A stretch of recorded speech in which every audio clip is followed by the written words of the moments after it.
I'm back. Welcome, everybody. It's Saturday night. It's the best show on the Flipside channel. The best. Number one. There is no show I that totally beats agree. this one. We got a lot of cool stuff for you guys tonight because we are the best show on Flipside. So stick around, hang out, play the drinking game. We're going to cue the music and we're going to get into this badass shit of the number one show on Flipside.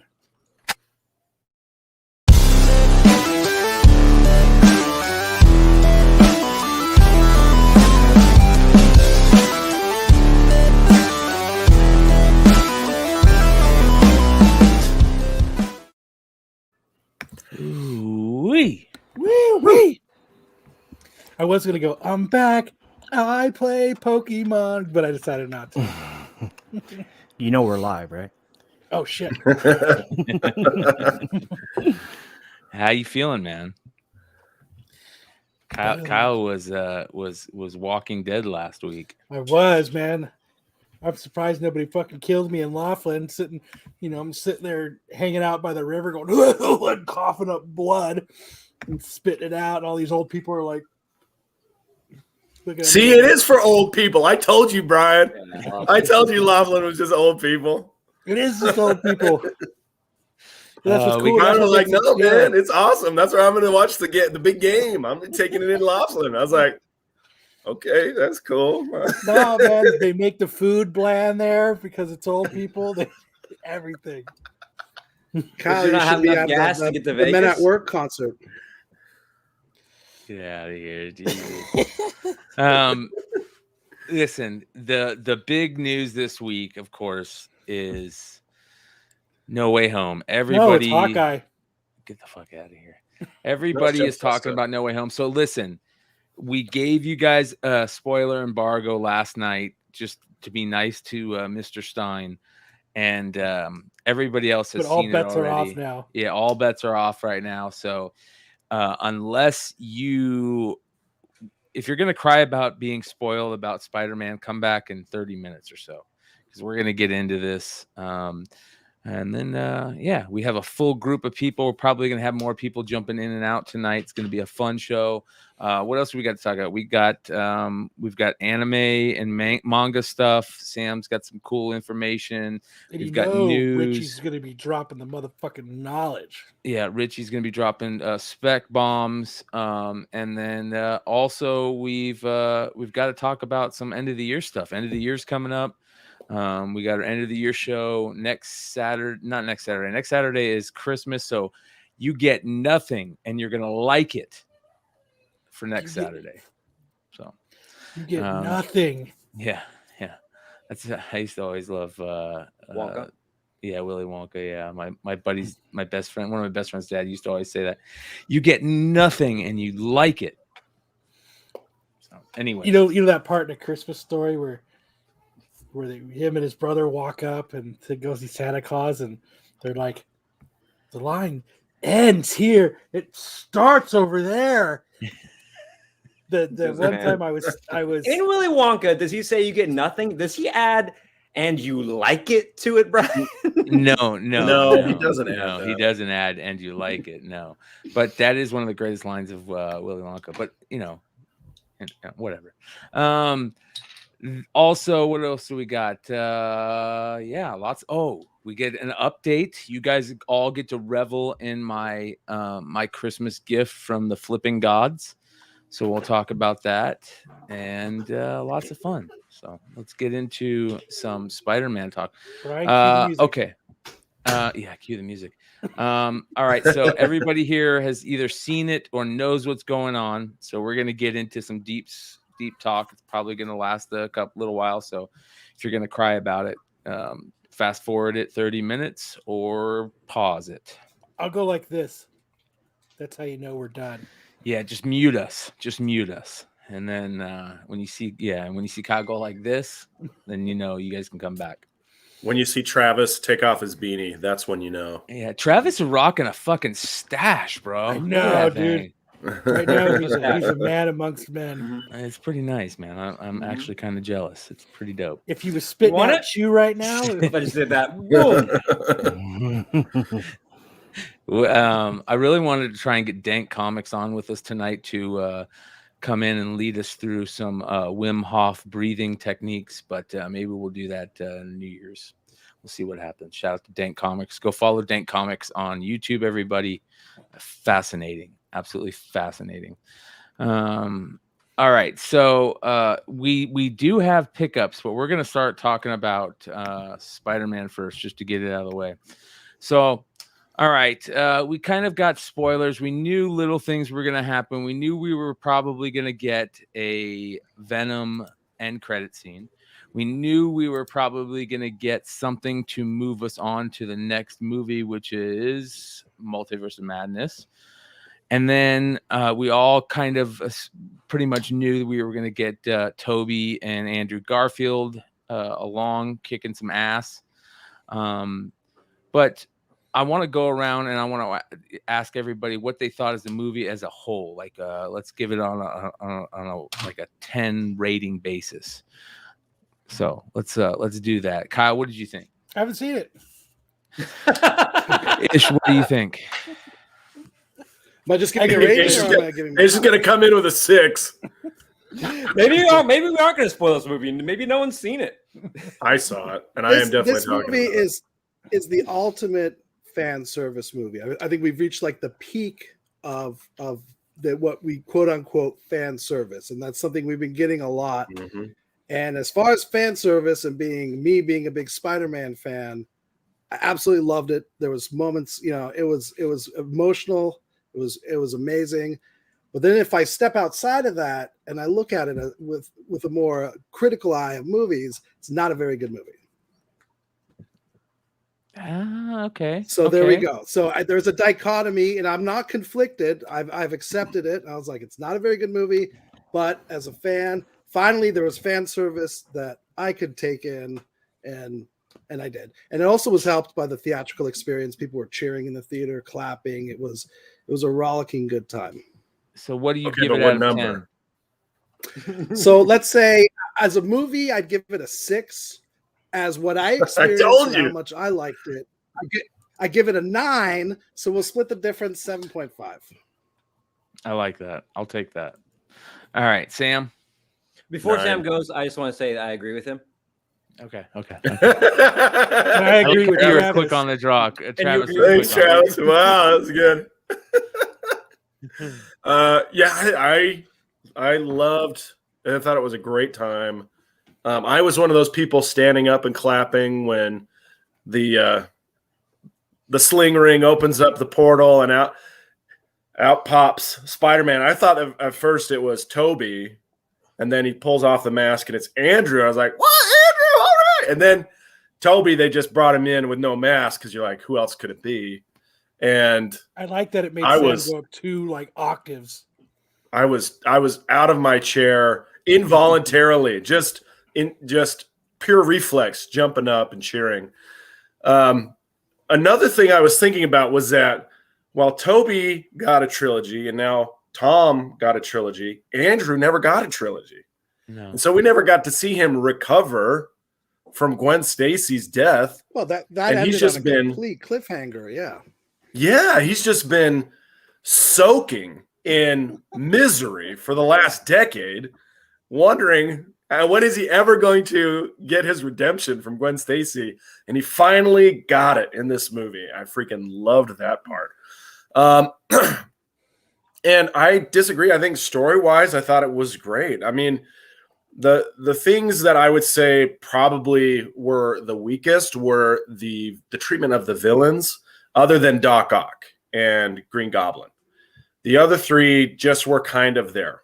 They were definitely secondary side characters, but Doc Ock got a great little arc. And, of course, Green Goblin was the real nasty villain pushing things forward. He ended up being the main villain, yeah. Yeah, being the main guy. I also want to say that this movie proves proof positive that Doctor Strange is not ready to drive the ship.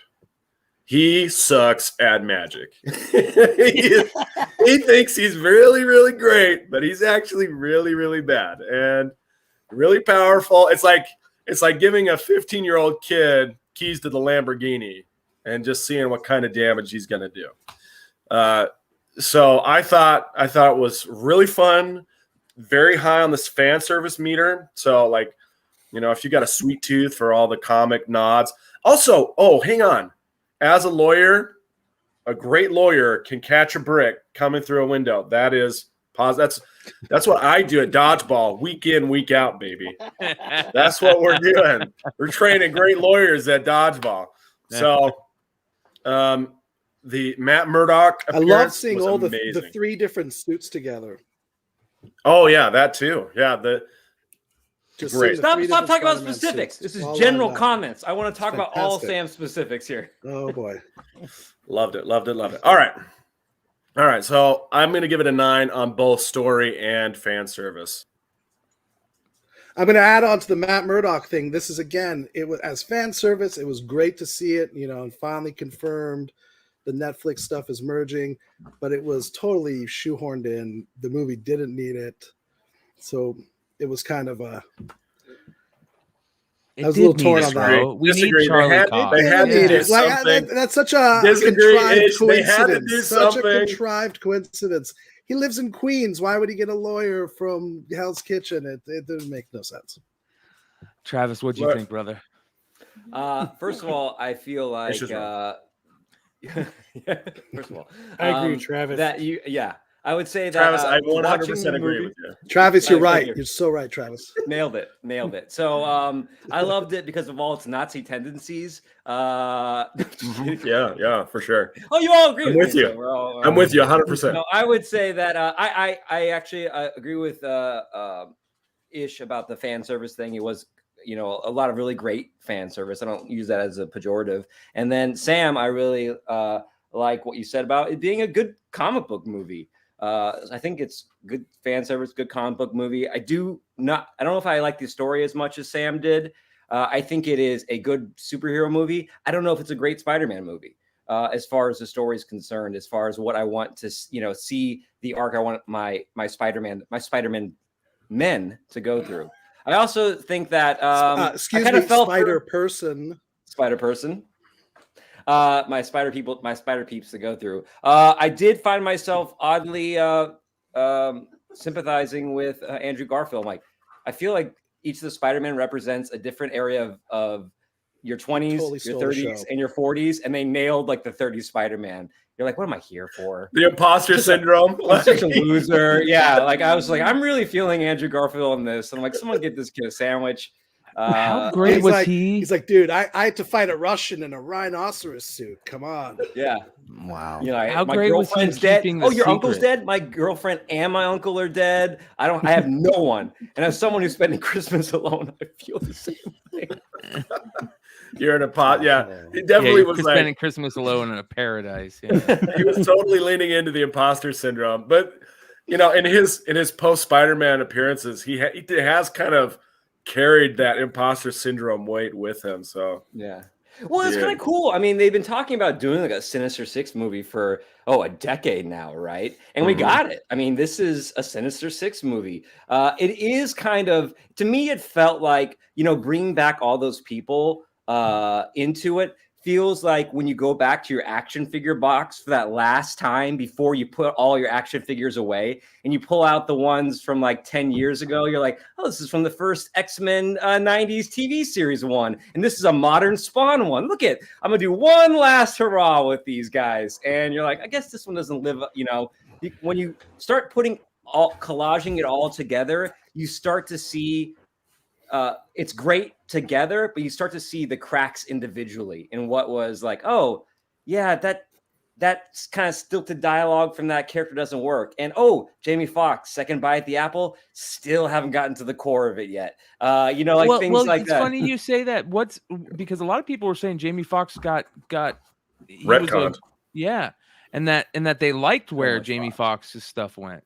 Oh, yeah. I felt like a big thing on. I like this movie a lot. I give it an 8 to answer the question at the end. So that's a high score. I will say that one of the things that this movie didn't do as well as the other two Spider-Mans. The other two Spider-Mans were kind of like that John Hughes vibe, right? That's kind of was their way that they did humor. This one felt like there's a punchline coming, and let me deliver it, and let the camera show you that I'm going to deliver a punchline. And I thought, did Jamie Foxx somewhere along the line forget how to deliver a punchline to a joke? It just felt very stilted and stiff on some of his the performance humor was really parts. kind of That's interesting. Yeah, I look don't was think he good. brought The he look brought was it better. like the other ones did. Yeah. Richie, did you see it yet? No. All right. Don't spoil it, please.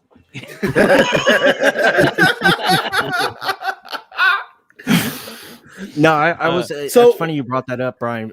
Real quick, not to interrupt you, but just to add, a lot of people were saying that they really liked Jamie Foxx's new suit, Electro's new suit, and his whole. He didn't really have a thing. new suit. Well, he had the Yeah, new, He had the new colors or something, right? yeah, the face. When they he showed when him he in went that- electric, it formed the star, but Oh, yeah. okay. he didn't have. It feels a like Jamie suit or Foxx anything. was playing an amalgamation of his characters from Horrible Bosses and Baby Driver. It feels like that was like, I'm going to go right in the middle of those two characters. Well, he was and- playing himself. He was playing Yeah. himself as Electro. Mhm. He didn't play Max from Amazing Spider-Man 2. He played Jamie Foxx as Electro. Mhm. Right. Talk about Willem Dafoe and his in his role and how he was in the movie. What do you guys think? First off, here's a bit of Willem Dafoe trivia. When he started his career, he pronounced his last name Dafoe. Really? Did not know that. Defoe. Dafo command. No Way Home. Defoe starring in a No Way. See, I told you you're gonna bring some music in this. bad boy. You're gonna get us. You're gonna get us a DMCA strike. You better quit. Yeah, what are you doing here? All right, so a lot of people were talking about Defoe being, the quote unquote big bad and stuff. We saw a different kind of costume on him and stuff like that. What we kind of didn't get there was a couple things that we didn't get that we were thinking we would get. What up, Red? What up, Joe? How you doing, brother? What's up, guys? Did you see the movie? I sure did. Okay, so what did you think? What did I think? I thought it was great. Yeah. Favorite parts, things. What do Oh you my rate it out God. of 10? What do you give it out of 10? What do I give it out of a 10? The whole thing? Oh shit. I'm kind of biased because Spidey's my guy.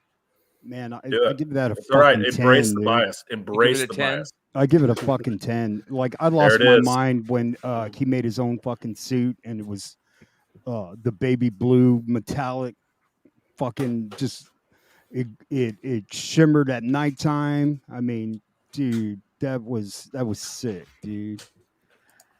What were some? So what do you think of the plot? I thought it was good. I mean, here's the thing, like Spidey.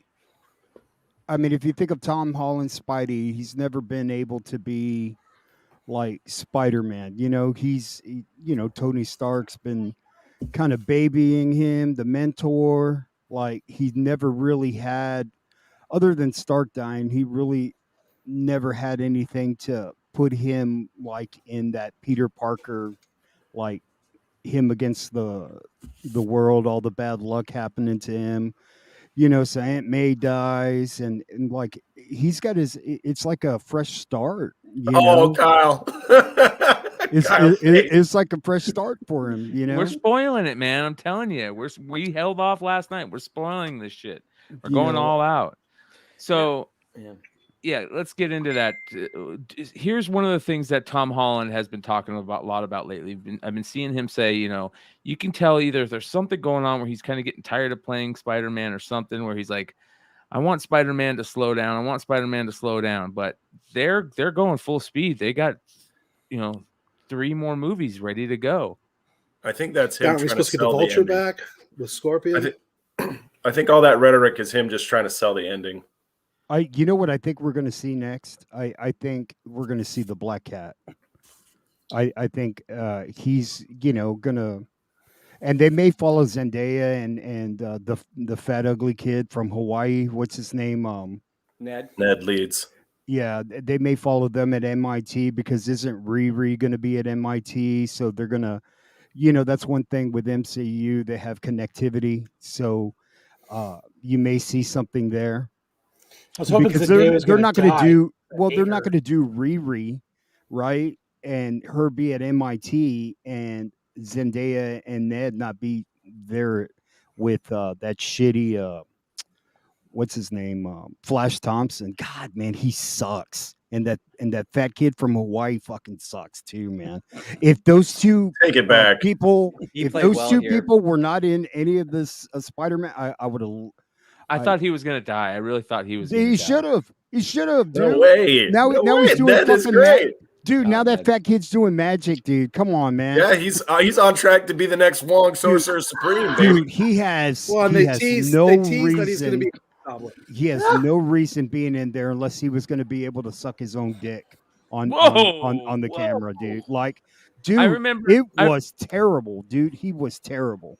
I remember he's everybody great. was He's saying that he's gonna become, Hobgoblin and this and that, and I was like, "There's no fucking No way way. in hell." Dude, No come way. on. I feel they teased Hobgoblin when they talked about all the other Spider-Mans were like my best friend always ended up turning on me or dying in my arms. And so he was Yeah. thinking, Oh, wow, that's yeah. his fate Nice. too now.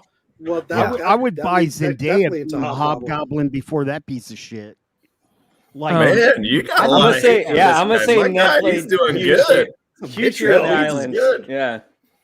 yeah, With that the like Filipino audience when that came on, like the theater erupted here. Like it was, you always hear about like representation movies, and you're kind of like, look at us, we're sitting here, and we're like, okay, I appreciate it, but then we get to like be in a theater of a population that's that, and they see that character and that character's mom come on, I'm like, oh, like it just erupted. Like I couldn't even hear the lines for the next minute. Everyone's seeing their auntie on stage on screen. Let's hit back on that, because a lot of people are saying, and Ish said it too. I've heard a lot of people talking about how, and Joe said it. Everybody was just so stoked to be able to see it in the theaters again and enjoy a movie in the theaters. I mean, that is a big deal right now to have that. Huge. This is better than just for comics. It's better than just for the movie theaters. Like, this is something that we really, really need. So it's cool to hear that. And I hope that continues. Did you guys see it in 3D? Anybody see it in 3D? No. I I've been didn't seeing I didn't movies It's not in available theater in in for 3D IMAX months. either, man. It's not in 3D. Okay, I it's don't not think it was available in 3D. available in 3D. Okay, so Yeah. the only and Darth Lopez says that he says Doctor Strange wig was bad, but this Doctor Strange stuff is the stuff that I don't hear a lot of people talking about. Well, that's what up here Steve said. Well, can I throw in one thing? When the multiverse is cracking and he's like, oh, the people are being sucked in. Who saw the silhouette of Kraven the Hunter? Because I saw Scorpion, Rhino, Kraven. What? Rhino Yeah, too. I- Damn, I didn't see that. Yeah, I saw Kraven those was three. I'm definitely trying there, to think holding if a I, spear. yeah. Oh shit! I didn't see that. It's very Scorpion, brief. Kraven, 'cause I missed the other Rhino. ones, but I caught the Kraven.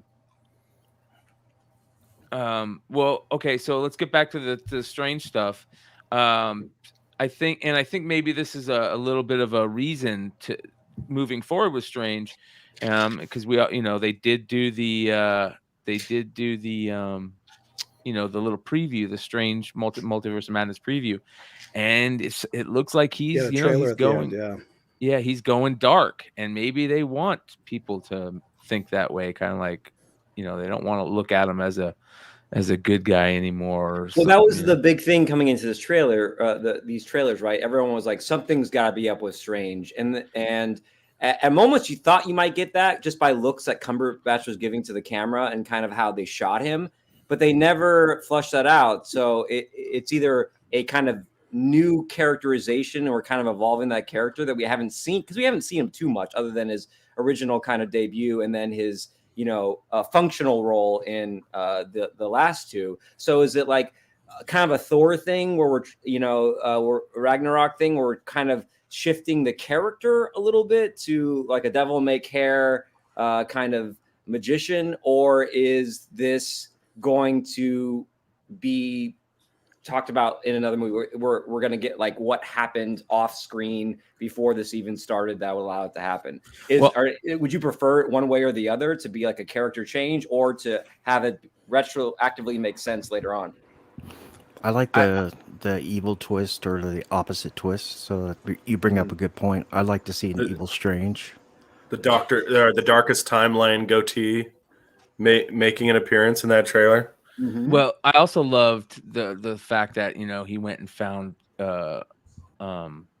Wanda, and I love how Wanda. We knew Wanda was going to be back into this, but I'm such a fan. I think that Wanda being so powerful now, and I love how Wanda is so powerful, and we talk about it a lot, but I don't think we talk about how great that storyline was. Even now, when we look back at it, when Wanda did what she did for House of M and stuff, and how powerful she is to be able to do that shit. And I love seeing that. I loved seeing that in the little trailer thing. I know we got our first images of America Chavez, which is cool. It's going to be really interesting to see where that goes. I love the. Boy, we did. I missed that. Yeah. Can you guys? I mean, how was that? Was she punching through dimensions, or through universes or whatever? I think it was just a really quick thing where you just saw her, right? Yeah, you saw her jacket and Yeah, the star. jeans. Yeah. Oh man, I totally didn't catch that. Wow. So that's coming. Okay, give us the Venom stuff. What happened with the Venom stuff? Okay, so in the first post-credit scene, it opens on Tom Hardy sitting at a bar in Mexico, saying, "So everybody there's a lot of superpower people here," and the bartender's telling him, "Jad, you got the Avengers," he's going on about, he's trying to explain everything to him, and Tom Hardy's like, well, he and Venom are having a conversation at the same time. He's like, well, maybe we need to get to New York, and they kind of stands up, and he's good. He's like, you need to pay the bill. The bartender's like, don't go, you got to pay me. And then he's like, he starts to like fade out like everybody else did. He's like, we just got here. And then he gets vanished, and the bartender's like, you didn't pay the bill. Football is life. Yeah, football is what. So what are well, the most important part of that scene is a bit of the symbiote is left behind. Oh yeah. And then at the very end, there's a little bit of goo. Oh, man, that's such a bummer. I was really hoping we were going to get more Tom Hardy in the MCU. Yeah, I mean, and you still could. Yeah, I know. Well, this definitely puts Venom in the MCU, but Tom Hardy goes back to Sonyverse. As an actor, though, would you want? You've seen the Venom movies. You've seen how the trajectory of that is going. Would you want him to come into the MCU as Venom, or since he's not going to come, if he didn't come in as Venom, just Tom Hardy as a different new character in there? I think I'd rather see him come in as someone different. I kind of saw where he was going with Venom, and it works in some ways. But I think he's got a better Marvel performance in him than Venom. Yeah, I would actually really like Tom Hardy to play a role like Patrick Bateman, like Christian Bale is playing, where it's behind a makeup and he can really get into it rather than playing like he does with in Venom. I'd like to see that type of role, but I don't know, man. I just maybe he plays Null. I just would like to. I was really looking forward to seeing that. Well, listen, the rumors are really, really rife that they are going all in on the Agent Venom stuff, and we know where they're going with Cosmic and Guardians and all that stuff. So I really think that we see something like that. I don't think they tell the same old Venom story anymore. So what I appreciated? I appreciated that the ending with when they're in the diner, and you just get a sense of how good of an actor Tom Holland and Zendaya are, because I mean, you just see how talented they are. I mean, that really makes you feel for both of those characters. And Tom wanted to tell her, hey, it's me, I'm Spider-Man, like you forgot me because there was some kind of magic going on. You could just see him like Very deep. battling, and I totally bought it, man. It was great. That was a great scene. That was really good, and it's a really smart way to kind of reset it. When we think about these big franchises like a Fast and Furious or a Bond, we're talking about round characters that are static, right? So they have multiple dimensions, but they don't change, and so a 3-movie arc, you can follow a character going through this kind of character arc and a change at the end that's satisfying and it feels like it has an ending. But if you want to keep it going, comics are traditionally second act stories. So how do we kind of do something to give the illusion that there has been some sort of a resolution, some sort of denouement to it, and then we're moving to the next one. And so by having, Peter Parker's change in this, it's all about, his friends and his connection and trying to feel like he's a part of something. And so he's grown from that, but then you take that away from them. So he has changed a little bit, but then we get to reset him and he has to kind of figure it all out again. There's a very clever way to get around that second act structure that these large franchises sometimes get stuck in. So it'll be interesting to see how they do that. Sam, you talk a lot about this story structure when you break down movies. Did you get a sense of that too? Like about how they ended it, how it does open up a lot of opportunities for that? Yeah. So if you think about the ending of this movie and compare it to another movie that did that kind of saved a franchise, The Dark Knight, where you have historically after Batman saves the day, they give him the key to the city and then it descends into camp, right? It gets real campy real quick. And instead in The Dark Knight, they didn't give him the key to the city. They chase him. They turn he makes himself the martyr, or kind of the martyr, but he makes himself the villain, out to be the villain, so that they keep chasing him. So he continues to be the vigilante. Well, they had to do kind of a soft reset here. Instead of giving Peter Parker a redemption worldwide, they just made everybody forget him, and so he can kind of go back to hiding behind the mask. And it's a reset to where he was at the beginning. But now he's got more experience and more experience under his belt and maybe some more tricks up his sleeve than he had at the beginning. And so we can see him, we can build on the action that's been done, build on the intensity, but he's getting reset back to behind the mask, so that part of the story can be told again and again. I think it's a little bit more. Wait, that's a huge plot hole though. No, I mean, I think they wanted him to grow up a little bit is what I thought. Mm-hmm. And did he not get rid of the Stark tech and just make his own outfit? Great point. So like he's like an adult now. He's by himself. He's got his own apartment. Like, is he going to be taking photos? Is he going to be doing that whole journalistic thing, selling photos of Spidey to J. Jonah Jameson? Yeah. That kind of goes with what Travis was saying about a character, how how a character matures. Right, yeah. In Red Hood, you make a good point about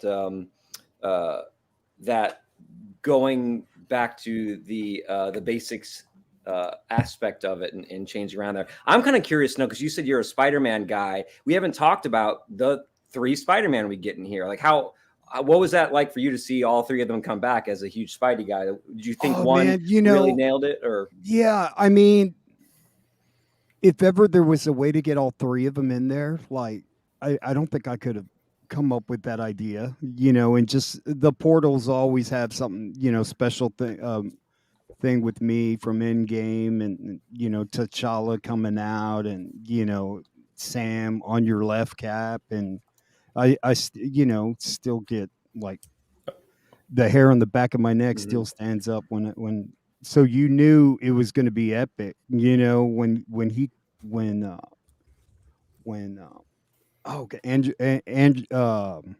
what's his name? Andrew Garfield, when he pulled off the mask, because I thought it was Toby also, when he pulled off the mask and it was Garfield, everybody went ape shit, and it's just like, because there were like, I knew they were going to be in there because I saw fucking spoilers on Twitter, but like everybody in the theater I guess didn't. They were like, oh my god, but like I thought that was cool as shit. And then when they just like Toby and Garfield went against each other and they're shooting webs, and and I just love the fact that he goes, man, did that come out of your arms, and it just like they all wanted to know about each other. I thought that was cool as shit, and now you bring those Spider-Men like basically into the MCU, and you build this even more connectivity to these Marvel characters. I mean, and it makes those movies more important now, because now like the younger generation that didn't watch those Spider-Men now are going to go watch it. And honestly, I don't think that's the end for Andrew Garfield. I think Sony is going to do Amazing Spider-Man 3. That's all I've been hearing, because he's the reaction to Andrew Garfield has been very good. The scene with MJ where he saves her and he has a little bit of redemption for losing Gwen, and that's some deep shit, man. Yeah. Yeah. Well, one of the things I thought was really cool about this movie, like trope wise or like theme wise, is Strange says at the beginning, he goes, you don't want to like live two lives, like that's your problem, Peter, is you're trying to live two lives.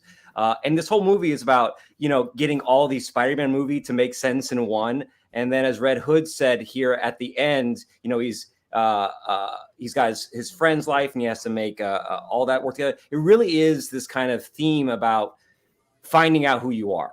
Red Hood said he matures at the end. He kind of figures out who he is, and he has to let go of a lot of things. He has to let go of Stark Tech. He has to let go of his friends. He has to let go of all those separate parts of himself and really identify what Spider-Man Peter Parker is. It's not the technology. It's not the friends. It's not, all these other things. He is an individual, and now he's going to have to kind of go, lone dog out into the world and be dog. Peter Parker. I was going to say lone wolf. I don't know what I thought it was going to be a lone wolf and cub reference. Didn't really work.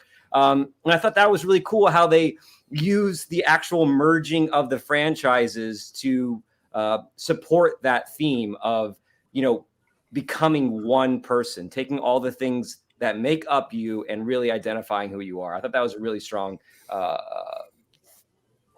theme, possibly. I don't know. I could just be pulling that out of my ass.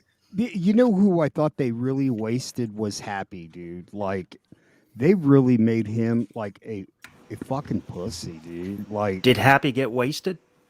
Is he dead? No. Happy got sad. Yeah, that was such a waste, because I thought he was a good character. I mean, wasn't he like Tony Stark's bodyguard there for a while? Like, like they made him probably. How long does Jon Favreau want to play that role? You know what I mean? Well, like, did he like do a shitty job on purpose? Like, I don't want to do it. I'm telling you, I don't want to be Happy anymore. No, you're under contract. All right, I'm going to do a shitty fucking job. Watch. He's got Star Wars on the brain. Yeah. I mean, I get it, but so what are we getting in the next Spider-Man? We're getting Craven, right? We're gonna get Craven. I want Black. They never wrapped up the Vulture and a Scorpion storyline that kind of was left dangling at the end of Homecoming. I want Black Cat, dude. I want them to recast. From Rogue One. What's her name? Who was the chick from Rogue One? The one that died. The Mother of Dragons? No. Jen Erso. Yeah, Jen Erso. Yeah, she was Felicia Hardy. Felicia Hardy. That's right. Let's recast her, and let's get down. Yeah. Well, the Morbius. We rewind to talk about the ending for a second. Yeah, let's do it. Because so everybody's forgotten who Spider-Man is until they see the Mysterio video. It's still there. All that. Yeah, I was like, did YouTube get erased? Spider-Man is Peter Parker. You just watch those videos and you're like, all right, we figured it out. Like, I just felt that thing was the biggest plot hole ending the movie, because all it has to do is literally in the first minute of the next movie. Did they show those videos after he performed that spell? No. Why would the videos go away from the spell? Well, it's a spell. Like, there's a magic, bro. IFM. Yeah, it's magic. Yeah. I don't know. That's kind of a very weak. I don't know. I wasn't buying it. I don't know, man. Okay, well, anything. It's fucking magic, bro.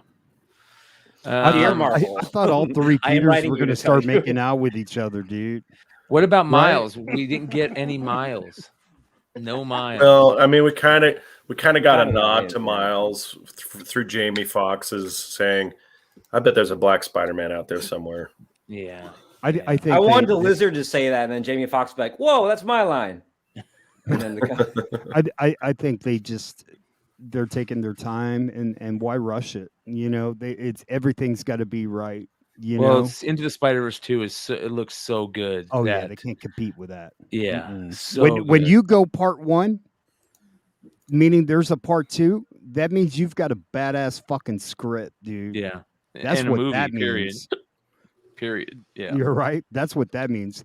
We've got some shit, and it's so good we had to do it in 2 parts. That's what that shit means.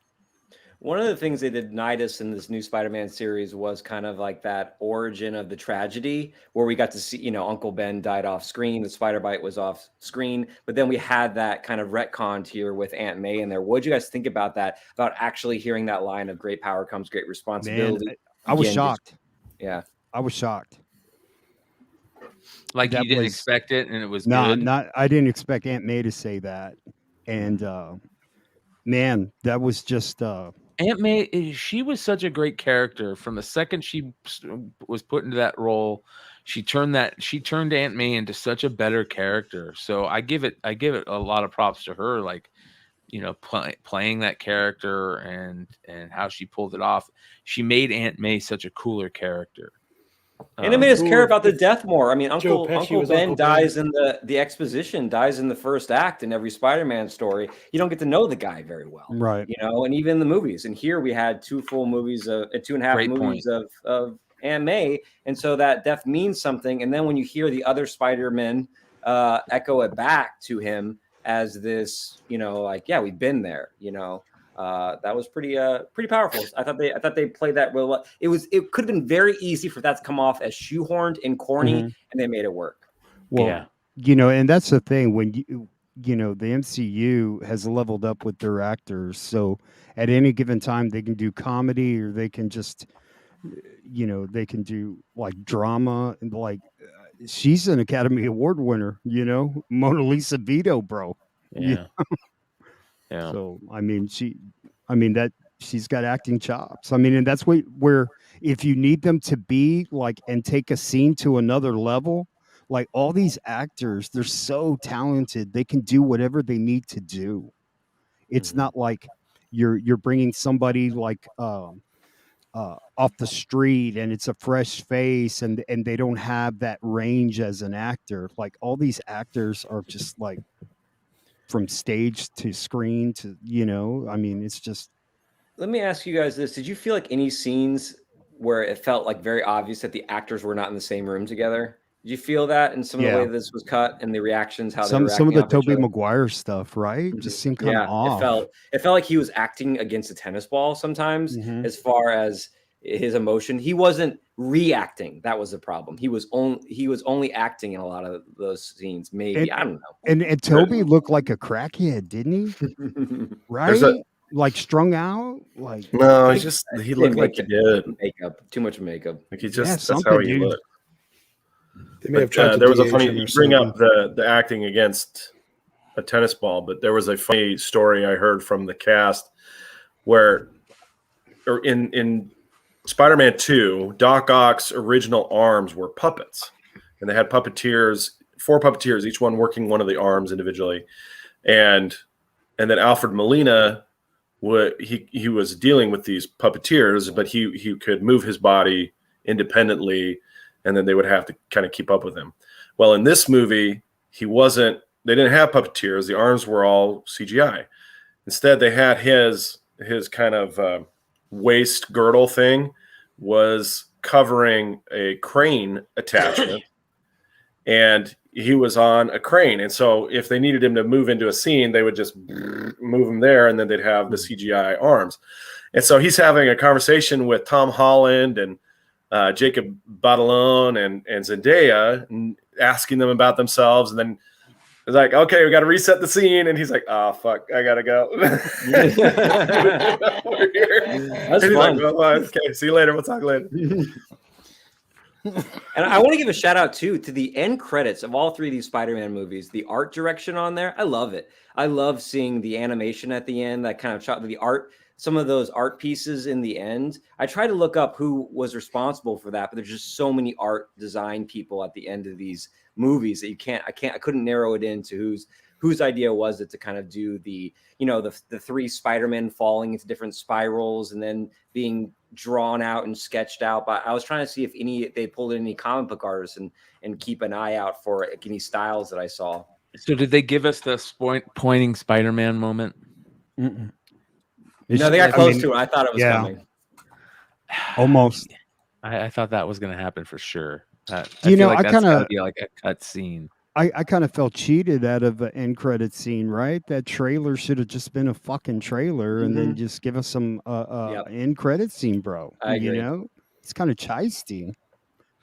Yeah, well, you got know? 3 of them, right? Didn't you get 3 end credit scenes? No, you got 2. You got the one Venom, end credit scene and a trailer. You got the Venom leakage, and then you got the trailer. Okay, all right. Well, I'm excited that everybody else is excited. You didn't see it, Brian? No, I plan on watching it. Oh, I didn't know that either. Sorry. Yeah, I plan on watching it as soon as there is a cam leak. They got to quit releasing these movies like overseas first. That's some bullshit, dude. Like big money, bro. Big money. I mean, That's why I they're get doing it, this. but like, can't they like do it at the same time in the United States? Like, you still get your Joe, money I think overseas. that's outside the scope of our review today. Yeah, Yeah, like just release it all at the same time, bro. I'm tired of like getting all the spoilers on Twitter, man. Like, I saw the whole movie on Twitter. Yeah. Well, you're kind of in a hobby and a community that thrives on those things, unfortunately. So, you know, it is what it is. That being said, spec wise, you guys think that there's any spec wise books that people haven't been talking about that now that you've seen the movie, people should be talking about?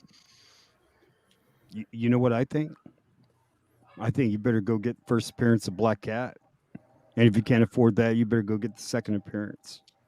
The first appearance of Mr. Negative is what I'm hearing. See, the fact that they brought in all these villains and did it, like the only one left is really Craven that you haven't seen, right? That's like a big Out of the Sinister Six, yeah. Right. So like let's bring in some fresh villains. Like think of some fresh villains that Mr. Negative would be great. Right? Like because that's the mood, you know? It's like Peter's supposed to be like in a different, you know, like I mean, he's got to be like fucking sad, dude. Like he lost his Aunt May and nobody knows who he is. I mean, he's alone. You know what I mean? So he's just he should adopt a black cat. That, you know, just have another heartbeat in the house, something around to kind of, you know, give him something to put his energy into. Wasn't there an Easter egg or something like that in this movie with the what's his name? You just mentioned him, Mr. Negative, or is there? What's his name? Yeah, I guess the catering truck that says Feast. That's right, dude. S.T. His corporation or fucking company dollar, owns bro. Yeah, fucking nailed it, bro. Absolutely. It was all over the internet. There you go. So bro. Tom Holland talked about not wanting to make any more Spider-Man movies. That's just he signed up, bro. They're already working on it, but there's also articles saying he doesn't want to do Spider-Man anymore. But then maybe he saw his Uncharted trailer and was like, never mind. I need to keep doing Spider-Man. Maybe he wants to be the Venom of the 616 or the whatever, the MCU or not. I think it's all window dressing. It's just teasing in order to sell the ending of this movie so that people aren't like, you know, he's coming back. We don't need to buy into this ending. He's coming back. Feige said they're already working on the next one. Well, this is a great one right here. You know, what about Morbius? Did we get anything from Morbius in this? I heard the last trailer is awesome. Multiple Morbius. people told me, well, this last new trailer is just changed my mind about Morbius. I want to see it. Well, it's a bummer we didn't get anything about that in the movie. I thought we The might only get thing that was something. close to it was the lizards. All of the lizards talk about like, "Hey, don't modify people. This is bad. This is bad for you." That was his only like line. He's just like, "Stop messing around with people's biology." And then Same that's- actor that played the lizard. Yeah. Is it? Yeah. Oh wow. Oh, that's really cool. That's really cool. All right, so we did get. Brian, you asked about Yeah, go ahead. sorry, Brian, you asked about books to spec on. I was gonna say Spectacular Spider-Man number 90. Yeah. Black Cat cover, and Yeah. then second appearance of the black suit. I think that one's totally under the radar. Yeah. Still. That's in play. I love that cover, man.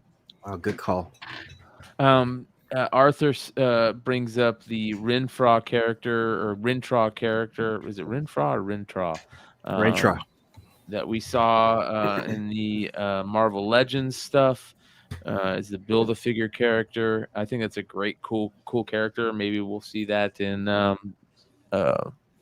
to Doctor Strange Part 2. Hey, you know what we saw in the Doctor Strange trailer, Brian? Was that Shuma Gorath Yes. that they showed there? Yeah. Man. Yes. And that's And we knew the that was crazy. something Lego. based on the Lego shit. Yeah. Yeah. Oh, So- okay. Yeah. So the other Yeah. interesting thing is, did they play off more on how Tom Holland, did he do incantations with his suit at all? No. No, there was no Tony Stark suit. No. What happened was Strange set him up with a special web shooter that shot enchanted webs. I got one of those.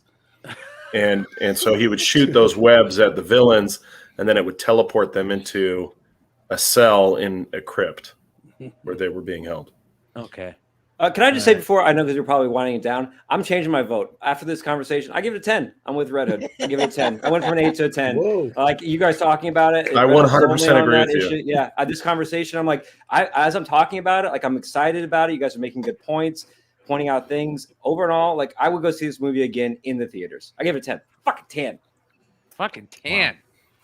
Did it feel like it was going to be like the last Spider-Man Tom Holland version, I guess you could say, kind of like how In-Game was? Because that's how In-Game kind of felt to me. Like there was so much fan service, callbacks, Easter eggs, cameos or what have you that mentions that it was almost like them saying thank you, but this is it. And then when Tony died, he was the beginning of the MCU. It kind of was the end of that first 4 phases. Did it feel like that to you No, guys, or- I think they figured out a way to clean it up and reset the Tom Holland Spider-Man, and this is the way they do it without like retconning it, right? And just a reset for the character. It's an in-movie retcon. However, Dollar, I think that it does give you that ending if the business side of show business doesn't allow for Marvel to have their fingers in Spider-Man movies anymore. Then it does give you a somewhat satisfying ending. Do I want to see more it's Tom flexible. Holland? Absolutely, but it is flexible if show business gets in the way. You know what I hate? I hate that term fan service. Like they're Why? supposed to be giving us fucking fan service. That's why we go and buy a ticket. Like who is that clown that did that The Last Jedi? Ryan Johnson. Ryan Johnson. Oh, He's like that motherfucker purposely said, I'm not giving any fan service. Yeah. I'm just going to read what people think are going to happen. I'm going to make sure that shit's not going to happen. Yeah. Like guys that got me fan, so- that Well, then you fan get service. J.J. Abrams, He which said, is "Oh, all that's just fan and no original service." thoughts. Like that. That's like saying like hey, you go to a baseball game. We're going to make sure there's no fucking home runs. God damn it. Well, I get Because what we're you're not going to saying. give any fan service. I get what you're saying. I guess maybe people use it as that kind of a negative when it feels like the storyteller is making choices based on what the fans want to see and what, as opposed to what best services that story and that character in that moment. So it's like, okay, we're building to this, and then we veer here. Oh, I this get is it. what we Yeah. want. Yeah. But yeah, right. Maybe we should find another way to label that, because when we throw fan, which is a positive thing, as a negative, then it's like, hey, no, I'm the one buying the tickets. I get the No, but the label I of that totally being now it was kind of like an aha moment. Like Mhm. when you said that, if they just completely go off in a different direction just to like visit something that you shouldn't have even visited, like just to get some cheap cheers or something like that. But Right. like for this movie, the way it was Like Matt written, Murdock like showing it up out of just so nowhere. happened to have fan service. It's like, oh, by the way, this is, you know, Yeah, and it's I think the within the words, script, yeah, I think nostalgia and fan service are very closely related, and people sometimes intertwine them. And it's this kind of weird thing that we haven't figured out as, fans of this stuff in our 30s and 40s. It's like, well, what's nostalgia? What's fan service? And what's a negative to that? What's a positive to that? I think we're kind of navigating those waters as they keep dishing out this new material for us, bringing us old stuff and new material or things like that. So yeah, it's tough, but Hey, Travis, where are you Well, located? I'm Go in ahead, Guam Joe, right sorry. now. In Guam? Okay, because I was looking at your curtains. I thought I was late for work, bro. Oh, It's yeah, already yeah. fucking daylight, bro. So I No, better get I my. just wanted really dramatic lighting on my face. I was like, holy shit! Because I took a nap and then I'm looking at it, it's like, is it 8 o'clock in the morning, bro? God damn it! Well, okay, so let's segue into a little bit of spec talk. We'll get into some All I know is I'm dollar sold. stuff. I'm buying my Spider-Man ticket right now. And we've got some interesting stuff. We did see the new Doctor Strange trailer. Of course, a lot of Doctor Strange spec coming here. A lot of people talking about a bunch of books lately. And Doctor dollars, Evil, Doctor dollars. Evil. You got a couple of them that we kind of hit on the Hot 10 the other night.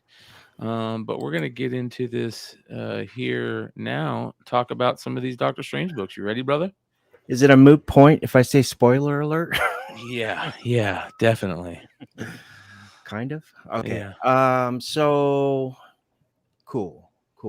So What If 18 Volume 1 is getting a lot of heat right now. That is The Dormammu one. You want me to pull right. that? I'm going to pull It's, that up here. I believe it's like, what if Strange was a disciple of Dormammu or something like that. Nothing wrong with that book. Cool. I mean, I went to the comic shop today and I was looking for it in the dollar bin, and I couldn't find it, of course. But I went ahead and did a little more research when I heard what everybody heard about, what Travis was speaking on or touching on with the different version of Doctor Strange. Long story boring. I've been speculating on High Evolutionary for a long time. WandaVision there was like a little, almost like a callback Easter egg with WandaVision when her neighbor, I forgot who he ended up being, but he was like taking the chainsaw and he was going into the wall, what have you. But High Evolutionary is heavily rumored for Guardians of the Galaxy 3, Volume 3. And if you guys don't know much about High Evolutionary, his number one power is extreme intelligence. He's just super smart. The guy is so smart that he created what his version of Earth, which we call Counter Earth. And according to the preview with the possible evil Doctor Strange, you have a evil version of Doctor Strange. You have Guardians of the Galaxy 3. You have High Evolutionary, heavily rumored, not confirmed, but heavily rumored. He created Counter Earth. Counter Earth is basically his home, and it's a different version of Earth, but it's supposed to be a more, I guess you could say, a more clearer version for him. There's no superheroes; it's all villains, and one of those villains is Necromancer. Necromancer Strange, you guys might know him from the 616 continuity. Well, this particular character is from Counter Earth, and with the Spider-Man No Way Home leaks and what you guys were explaining of the preview of Doctor Strange 2, they show a possible evil version or a different version of Doctor Strange. I believe that, like Joe was saying, the MCU likes connectivity. likes to keep this stuff connected. It's like a snowball effect, and I 100% agree with him. So in my mind, and I'm not bashing What If 18, What If, Doctor Strange, Disciple of Dormont, great book, what have you. But in my mind, I think that, well, my theory, I think Necromancer Strange is more of a consistent pure dot connection to the MCU and to Guardians of the Galaxy 3. So to put it in a footnote version, basically Necromancer Strange is an evil version of Strange, but 616 continuity. First appearance is in Doctor Strange 46. First cover appearance is in Doctor Strange 47. And I love this costume because Strange wore this costume at one point in his early run. So I think this is a cool costume for Doctor Strange. Very cool, very cool. Yeah, I mean, it's just, and I'm so glad Joe came tonight, because it was beautiful how he explained how the MCU loves connectivity, and this connects so many dots to me. And if High Evolutionary ends up being the villain of Guardians of the Galaxy 3, he's a very I mean, a lot of people have been waiting for this character to enter the MCU. I don't think he's going to be a secondary character. He could, but if he is secondary, he's going to be, like a 1A, 1B kind of situation, kind of how the Black Order was to Thanos. So yeah, I mean, that's how I look at it. And that my theory goes, Guardians of the Galaxy Volume 3, heavily rumored villain is High Evolutionary. High Evolutionary created Counter Earth. That is High Evolutionary's home. Necromancer Strange is from Counter Earth. Necromancer Strange goes into 616 Earth and starts fucking shit up, excuse my language. And I think that is a really good solid connection for a spec book. These books are dirt cheap. I think they might have got a bump last night. I'm not sure. I just found some online for 60% off, $12. So I can't wait to get into next week and get into these dollar bins. And because I know I've seen 46 in dollar bins and passed it up. But 47 I probably would have grabbed because he's on the cover. This is a book that we talked about last week too. This Django Zorro book, or at least yeah. Oh, I forgot about these. Okay, so yeah, so Django Zorro, Django Unchained is one of my all-time favorite movies. I love that movie. I've watched it 100 times. It's so funny. It's so good.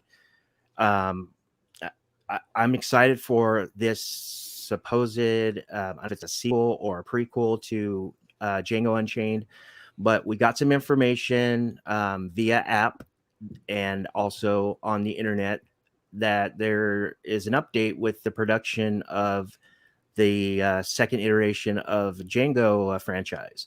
And it's supposedly based on this Quentin Tarantino created book here, Django and Zorro #1. This particular black and white is the Jay Lee incentive. I slipped the tongue a lot, and I mentioned retailers' names, so I'm not going to do that this time. But there are some big retailers online that have this particular sketch, along with the if Brian has the other ones, other incentives and variants for 75% off. This right here, even on the secondary market, is like 10, $12. It's a virgin. I mean, that's just not an image. It's a dope book. I think that it's I think it's very affordable speculation investment. And once that movie drops, I mean, if Quentin Tarantino is involved, like I believe he is, these books could literally explode. It's funny, we were talking about the Old Man universe and Old Man Hawkeye, or Old Man Logan and Old Man Hawkeye. We're getting some new Hawkeye stuff in the Old Man universe. What's going on here? Shout out to my boys in Comic Coin. It's a group I'm in. I've been friends with these guys for a while. Yeah, so keeping my eye on these these Wastelanders, these one shots or what have you. There's a Black Widow, a Hawkeye, so on and so forth. I think there was a Logan or Wolverine one recently. This one's gorgeous right here. This one that's your first cover appearance of Old Woman Black Widow, Old Lady Black Widow, Old Woman Black Widow, whatever. I don't know what Marvel's gonna call it. Probably Old Woman with everything that's happening in our cancel culture. But I believe her first full appearance will be in Wastelanders Black Widow #1. I believe we get cover and cameo here.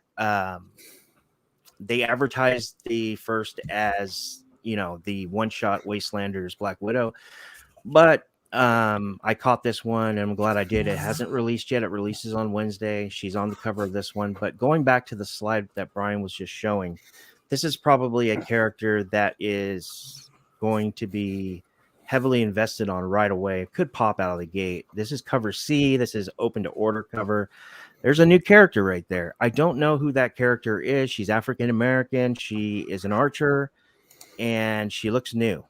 I did search the internet, found a couple little leaks, previews, or what have you, and there's an African American woman behind the bar who has kind of like a longer dreads or what have you. I don't know if she's connected to her, but so if you go to the shop, make sure you grab cover C and the cover before with Old Woman Black Widow.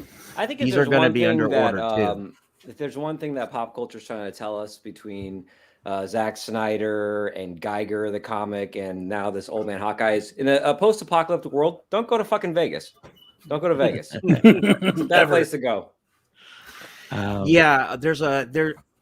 want to stay on this topic just for a second. There's a little bit of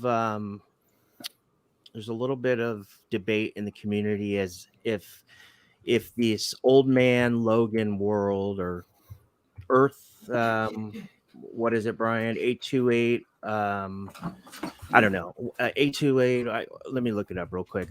There's so many damn Earths in my mind from doing all these Spider-Verse stuff. It's just driving me bananas. But anyways, they want to know if it's canon. Okay, Marvel canon. And typically we see these one-shots are not in continuity. But with Wastelanders, what I like about it, it's not the Old Man universe 807128, I believe it is. It should be Earth 21923. 21923 is also an Old Man Logan variant. I guess you can say it's his counterpart is from Earth 807128, which you guys would probably recognize in Wolverine 66, 67, 68. With Spider Bitch and, so on and so forth.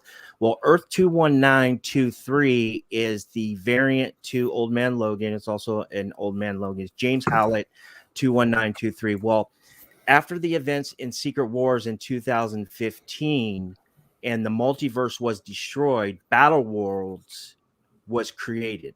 Battle Worlds basically became like the new multiverse, so to speak, once the whole multiverse was, destroyed. And Old Man Logan, Earth, or James Howlett, Earth 21923, when that happened, he was kicked back to another dimension, and that dimension was Earth 616. So once he enters Earth 616, that made Wastelanders canon, in my opinion, because the Battle Worlds is the Wastelands. So, Dollar, have you ever thought about being an integral part of like some online comic book speculation community? Yeah, I am. You're pretty good at it. Like you should think about that. Yeah, it's called Modern Comic Mayhem. Oh, the flip side. Yeah. So let's get into some of these Spider-Geddon books that are starting to heat up a little bit, especially Spider-Geddon 3. You like that one, Brian? I do. I sent a bunch of ones earlier, but Brian is not only our brother, but he creates all this stuff. give him what I got. So this particular cover is a series of connecting covers. Shout out to my boy Gary Kyle. Perspective. You guys can follow Gary on Nusser, IG. yeah. His Comic name is Gary Perspective. Nusser. He's very intelligent. I put him on top of the food chain for dot connections. Please give him a follow. He's a great guy too, and he also plays fantasy football. That's a big one on my list. But anyways, so he mentioned these Spider-Geddon books years ago, and he had a great point. Not a lot of people obviously were listening because there's still a lot available. But this is a series of connecting covers right here by Inhuck Lee. These are open order, and they go all the way through the Spider-Geddon, the first series, I believe, before Edge of Dollar, Spider-Geddon. what's open order refer to again? So open to order, we call it open order, but it's open yeah. to order. Basically, is basically cover A of variants. It's like cover A of variants, so you can order as many as you want. Now it was 2018. I could be wrong because I don't have a diamond account. It could be what's called a percentile qualifier.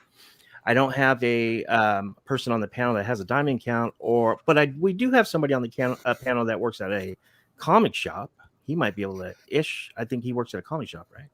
He always leaves when we need him the most. Okay, yeah, perfect. But anyways, yeah, so I really like that cover. It's cool. You know, and like I said, there's a series of connecting covers. They're available at multiple online retailers and in dollar bins. They're $4 books, $10 books, or what have you. I think you should pick them up. I mean, you know, you got a lot of characters on this covers, and you know, I don't know. It seems like low hanging fruit to me. Yep, I agree. Anything else you want me to bring up here, brother? No, I think we're good. I want to. Yeah, go ahead. I want to hit on a couple other things real quick that I noticed here. So, I thought that it was interesting. You guys know me; I'm a big fan of the Watcher, and there is a new series coming out for the Watcher. I guess Uatu's coming back, and we're getting this series here called Reckoning War. I don't know if you guys seen anything about this. This is interesting. It's Fantastic Four Trial of the Watcher, which looks kind of interesting. But what's very interesting about it is there's a bunch of new characters supposedly going to be involved in this. And as you can see here they are.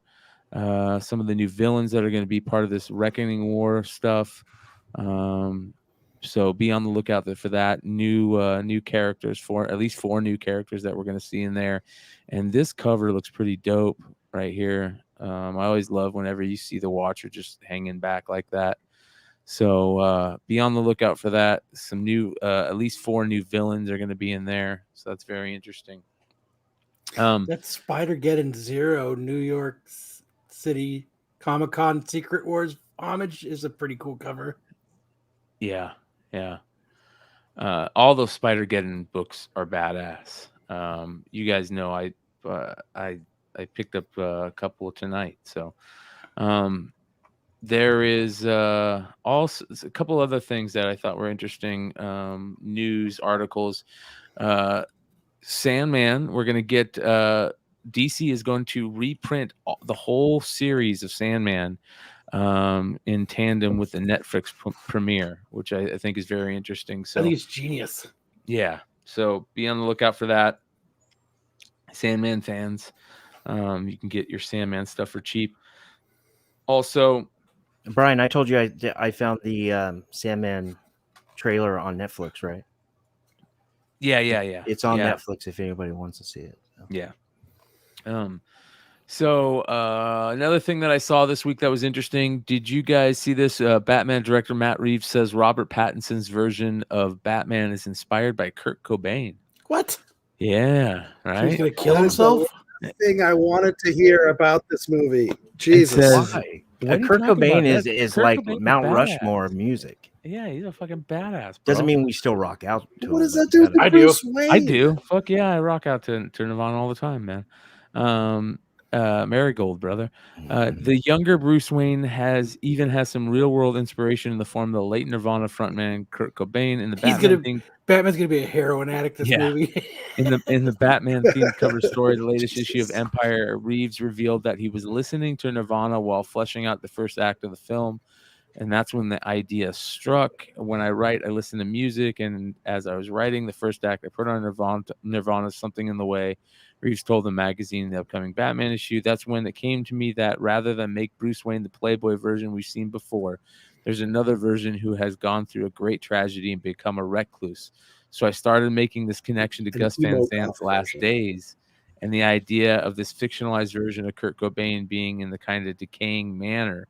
For what it's worth, the very song "Something in the Way" was the song featured at the beginning of the Batman trailer. And if you remember that was so cool at the beginning when we first saw that trailer, and it was that really slowed down version of "Something's in the Way," and it just they've done such a good job at tying in music to all the Batman trailers so far, and sound, and I think that one of the most important things a movie or a cinematic event in TV can do is how it uses music to. Dude, I saw this picture of the lead singer of Foo Fighters without a beard. Looks just like the drummer of Nirvana. Yeah. He also plays drums in a couple other bands, I think. Then, well, before you do that, it's kind of an interesting idea of which artists would you want to meld with your Batman? Like, if you could take, you listen to Nirvana, so now it's going to be a Kurt Cobain-esque Batman. What would you want to blend with your Batman? Which pop artist would be a good blend into the Bat attitude? I think a Bowie Batman. Trent Reznor. Limp Bizkit. Get the fuck out of here, dude. Weird Al Yankovic. You got to think you win that one. A goofy Batman. Burt Bacharach. Johnny Osmond. But speaking of Batman, there's something that I got to talk about, and we're not going to get super political. We're going to talk about how silly one of these scenes are in this latest Batman stuff. And me and Kyle saw this earlier today. We were going through stories, and this was up. Batman has a perfect response to Tim Drake coming out in Urban Legends 10. As you guys all know, Tim Drake's been on this, bisexual, awakening thing, and at some point, he's got to talk with his pops. And here you can see Batman sporting the almost full beard. Pretty dude, it's like a 9 o'clock shadow. 9 o'clock shadow. Yeah, it's got a very pointy nose too. Yeah, but here, and I'm not going to get into any of the political stuff, but I just thought this was very interesting, right? So you got Batman and Tim hanging out on the top of a building, and Tim's telling Batman about his this new guy he likes and this and that, and he says Batman asks Tim, he was a friend of yours from school. And Tim's like, yeah, I think I've always kind of known. It's hard to have a personal enlightenment when you're battling villains in tights every night. And Bruce goes, I'm aware. And he goes, and Stephanie? And Tim goes, she and I were due for a long talk, but he makes me happy. And Bruce goes, good. And then Tim goes, thanks, Batman. Thanks, Batman. What? Well, to be fair, there is an ellipsis, so it's more like, thanks, Batman? Yeah, like that's even worse. It's a question mark there. It's weird. And look at Batman, like how he's standing there when he says that. Like, look at him. He's like, I think the punctuation makes it a joke. I think they're playing it for a joke because he asks the question. There's ellipsis there. Thanks, Batman. Like you were having. That's not it. This conversation. He's finishing the thanks. He's like, thanks. And then the Batman is moving on to the next part. Batman, I know we don't do gifts. It's not written well. It's silly. Anyways, he goes terrible. He goes like this, but hold on. He goes, but I made this for you. It's to help you if you get hurt, and none of us are there to help stitch you up. And he goes, "You don't have to try and make me happy, Tim. I'm happy because you're my son," which is, it's a good metaphor of, whatever. But this was just so silly to me, like how he's standing there like that, and just it's just The whole thing really is weird. terrible. It's Yeah, the terrible. dialogue is like from a bad nativity play. I have come bearing No, gifts, dude, Batman. It's an after-school deal. It's one of those after-school specials. It's bad. It's really bad. But I like getting how they make Tim look like he's 45 in that bottom left panel too. yeah, look at him here. Is he 15 or 45? Yeah. No, the You world can't may have a never know. 15-year-old talk about his sexuality in a panel without making him look 45. Yeah. Kind of looks like Jeremy Renner there. His face looks so old. Yeah, He's got to take a shit. It's like Tobey will- Maguire. hey, in looks the like the Tom Spider-Man Cruise. movie. Yeah. So What's Damien say about that? Yeah, it's Tom Cruise as Robin. yeah. It just it was so weird to me. It was like, come on, what the hell? I watched this thing where Leonardo DiCaprio turned down being Robin back in the Batman and Robin. Oh yeah. movie. Yeah. Yeah, he what's his name? Chris O'Donnell. O'Donnell. Yeah. And then I watched another thing right after that's how that role ruined Chris O'Donnell's career. Yep. Yeah, he could never do anything after that. Oh, but a connection to this Tim and Chris O'Donnell there as far as their sexual preferences go. I don't know. I think so. Maybe. I don't know enough about Chris O'Donnell's. I think that's preferences. Hollywood canon.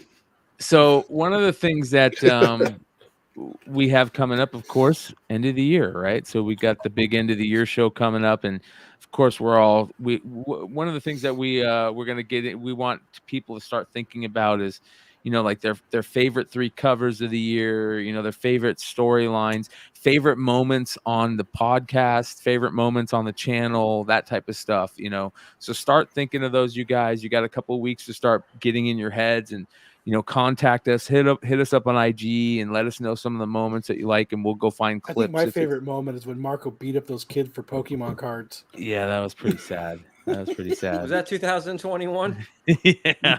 Yeah. It's been a long 3 years, man. So yeah, start thinking of that, you guys. But this was interesting because this is from Newsarama, the 10 best comics of 2021, and I just want to run over it with you guys. Ready? So number 10, Night of the Ghoul, Scott Snyder and Frank Avila comic. I didn't hear much of this. I mean, that's part of his new Zack Snyder deal, right? A Scott Snyder deal.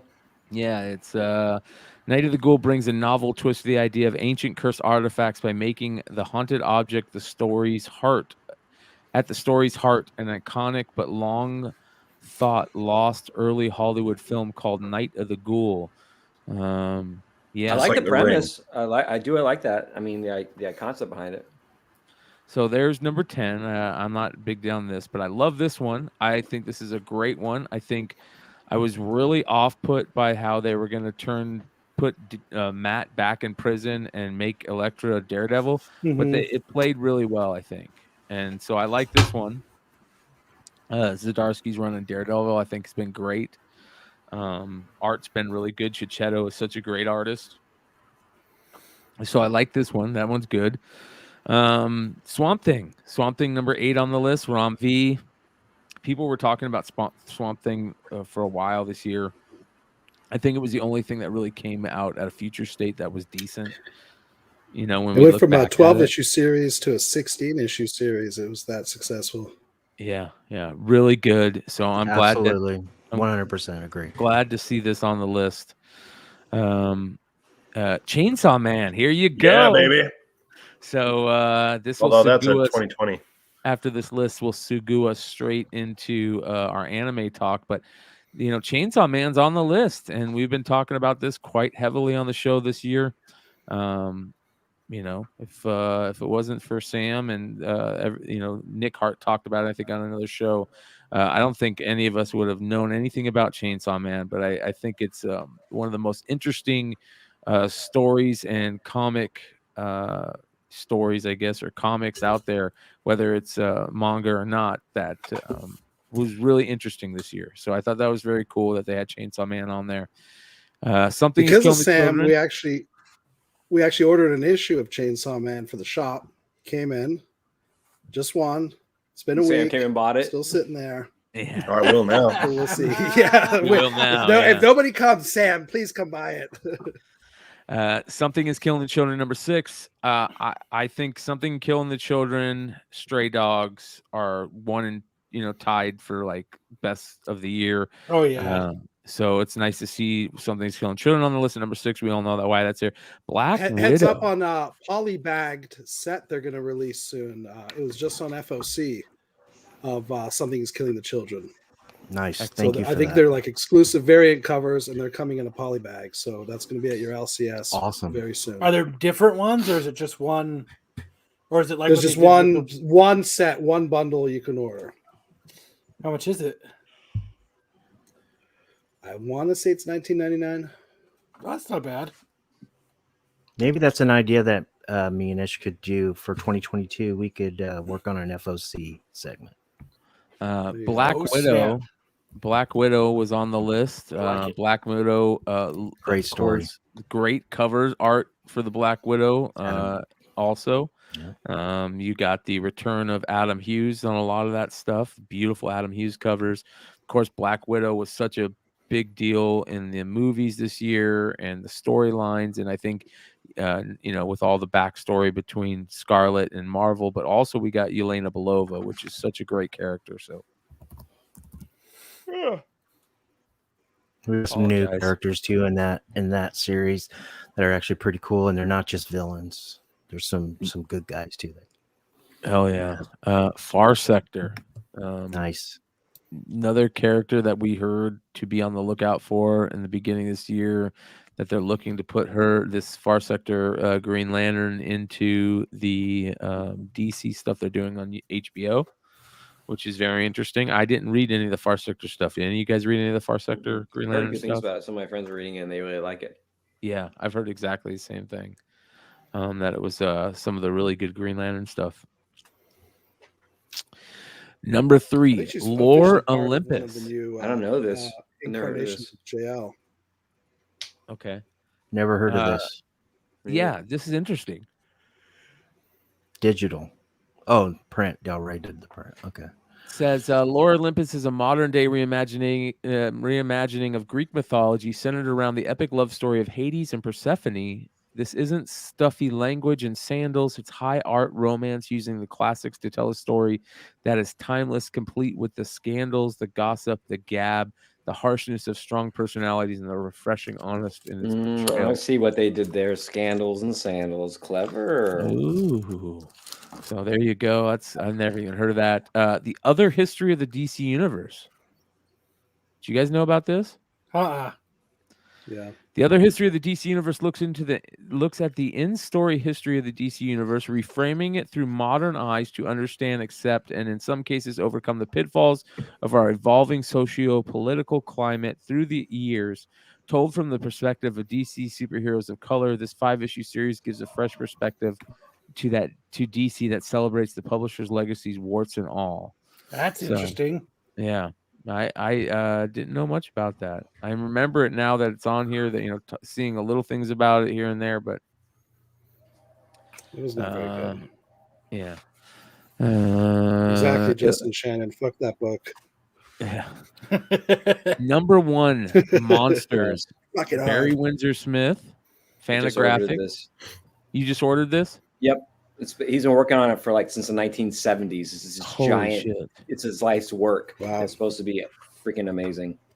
It says, for superhero fans, Monsters is a hyper-realistic mashup of the origins of both Captain America and Hulk, grafted onto a Norman Rockwell-esque landscape of America. But it's not a Frankensteining of superhero ideas. Instead, it's a melting pot that boils over into something greater as it follows a baby boomer down a dark path into the jaws of the military-industrial complex. Ooh, I like that.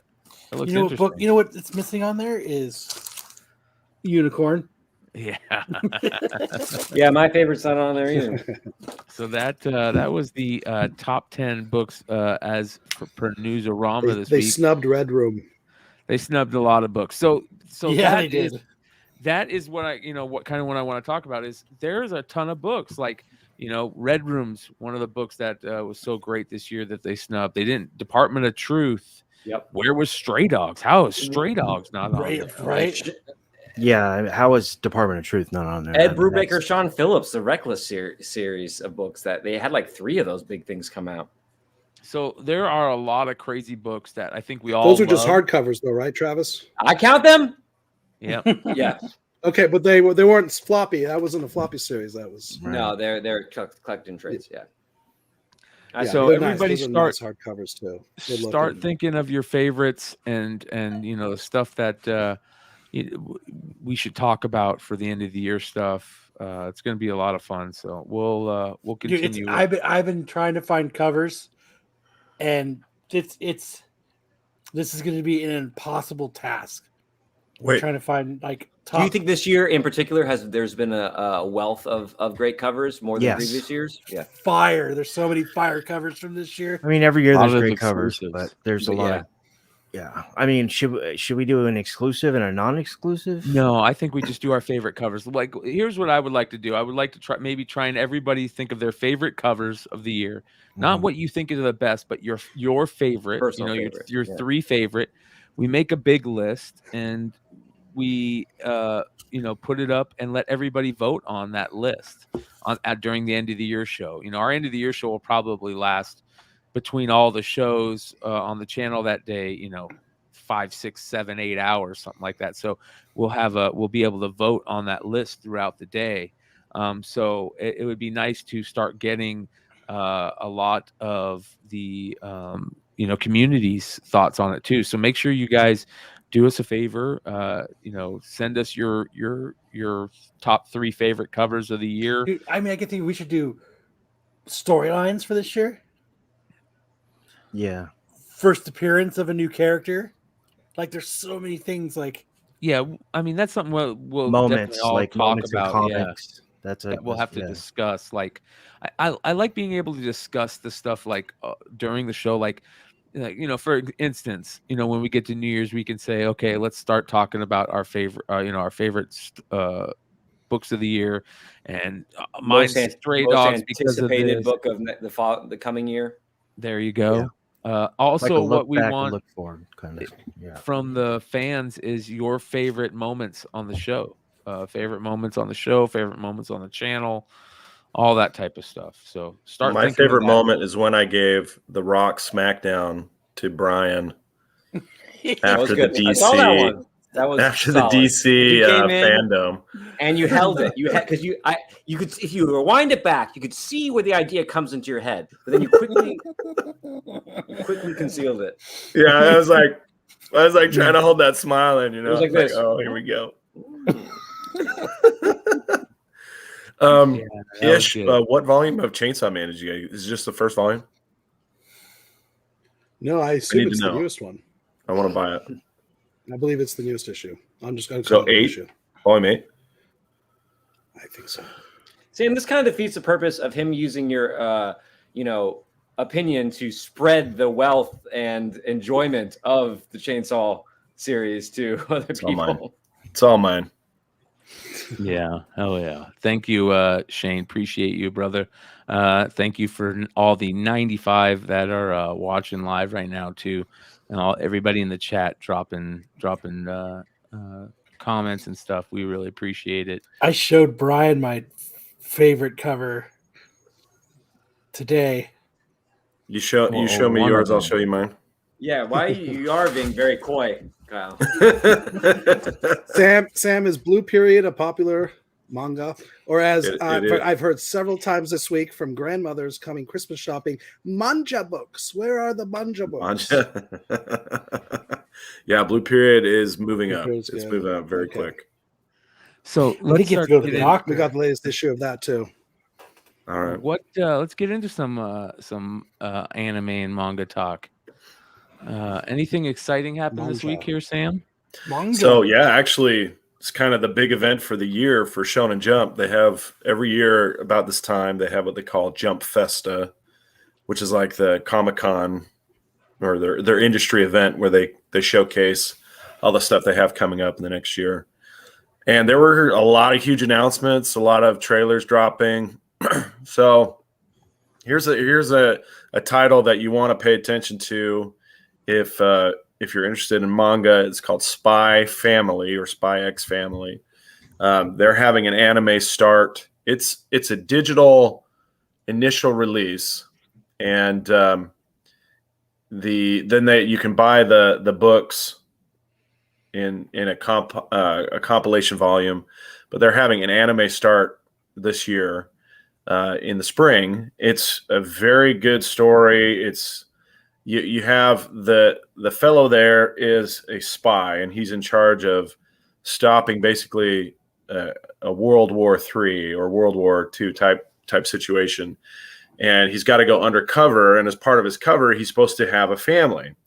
And so he goes to an orphanage and adopts this young girl who can read minds.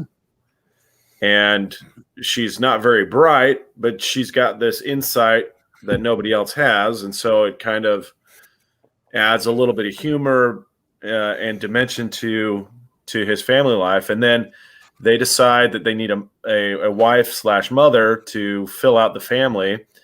And he ends up finding this office worker who happens to be one of the top assassins working in this country called the Thorn Princess. And so you have spy, assassin, telepath, and they eventually get a dog who can see the future. So, wait, what's the punchline of that part? Everybody's got these secrets that they've got. They're trying to keep things together, keep this mission going to prevent all-out war. It has a lot of heartwarming moments, a lot of humor, and a lot of intense action scenes as well. So, a lot to like here. If you've read any of it, you'll see why it's very popular. But look forward to this one and start buying the books on this one too. All right, the next one I want to talk about is Dragon Ball Superhero.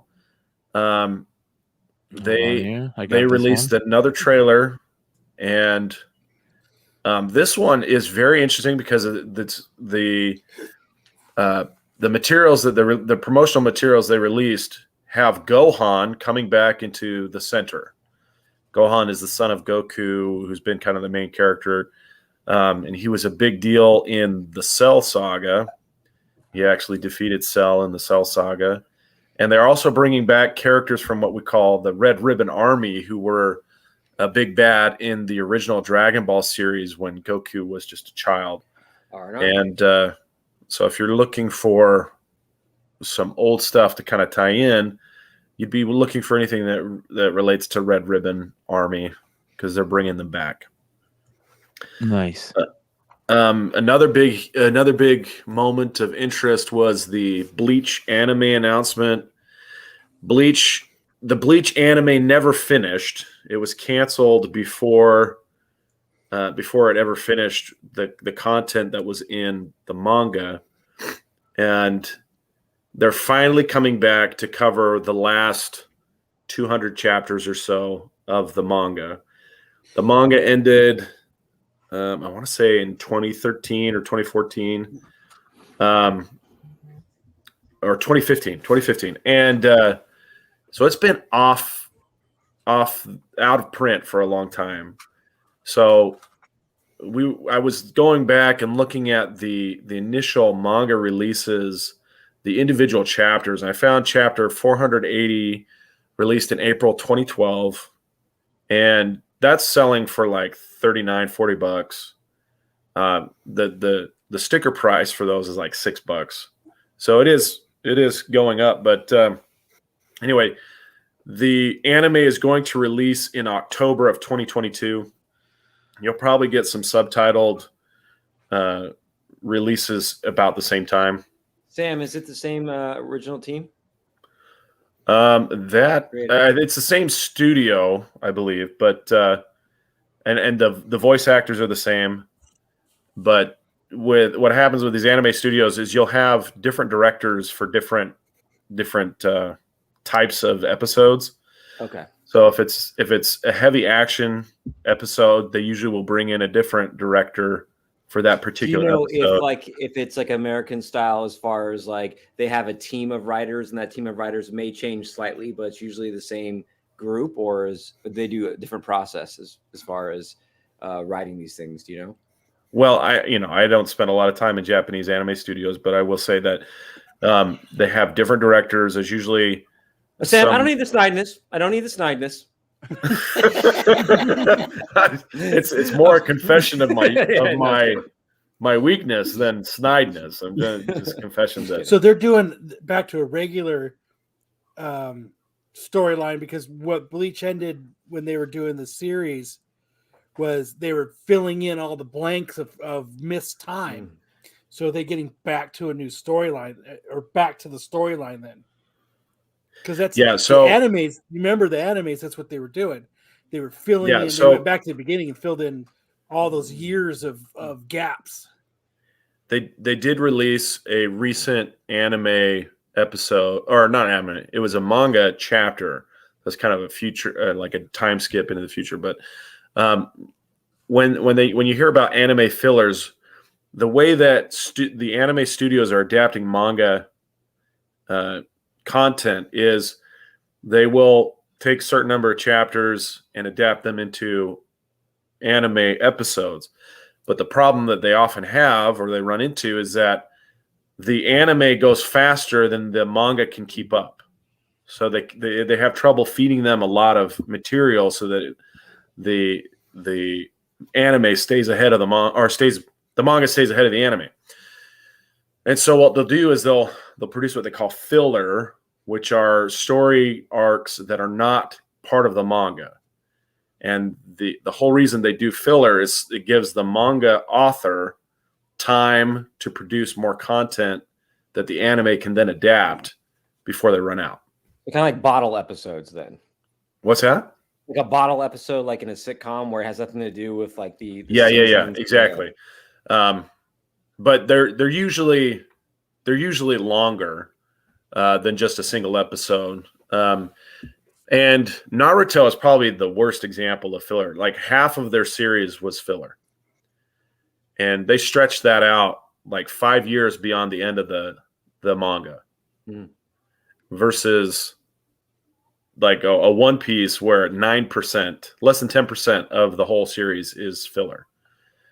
And Bleach was like 27% filler. Is there any studio? I guess I'm taking it with me. Is there any studio that's done like a really good filler? It sounds like fillers are kind of like, this is kind of where it gets a little bit wonky. Is there anyone who does fillers really well? Not all of the Naruto fillers were bad, but a lot of them were just kind of life soul sucking. They're just boring. Bleach does pretty good filler.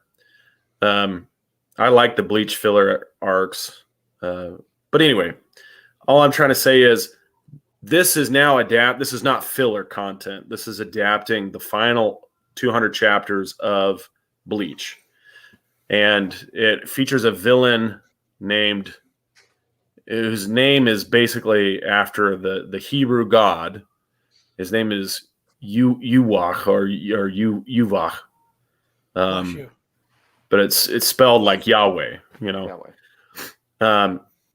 And so it's kind of like an east gods of death versus west gods of whatever. But it's a very interesting story arc.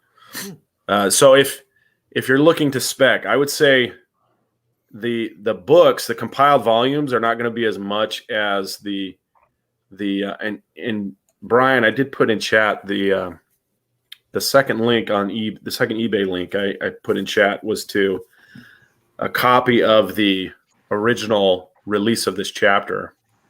You can see it's going for $39 with $16 shipping. That's issue 11. Cool. From the 2012. That was the chapter Okay. 480, which is the first chapter of this particular story arc. Do they do variants in manga and anime too? Or? No, not for the weekly releases. They don't do variants. They do. So you'll have the cover is like the main story that they're pimping for that particular week. Mm-hmm. And then they'll have other series that are doing well. We'll get what they call color pages. where it's like the glossy interior pages. The rest of the manga is going to be in black and white newsprint. It's amazing what some of these Shonen Jumps will sell for. Yeah, it's crazy. Yes. Yeah, and a lot of them. So when it says no cards, a lot of the time, like once or twice a year, they'll send Yu-Gi-Oh cards, and I have a stack of Yu-Gi-Oh cards from my Shonen Jump collection days. That's awesome. They'll send Yu-Gi-Oh cards with the issue,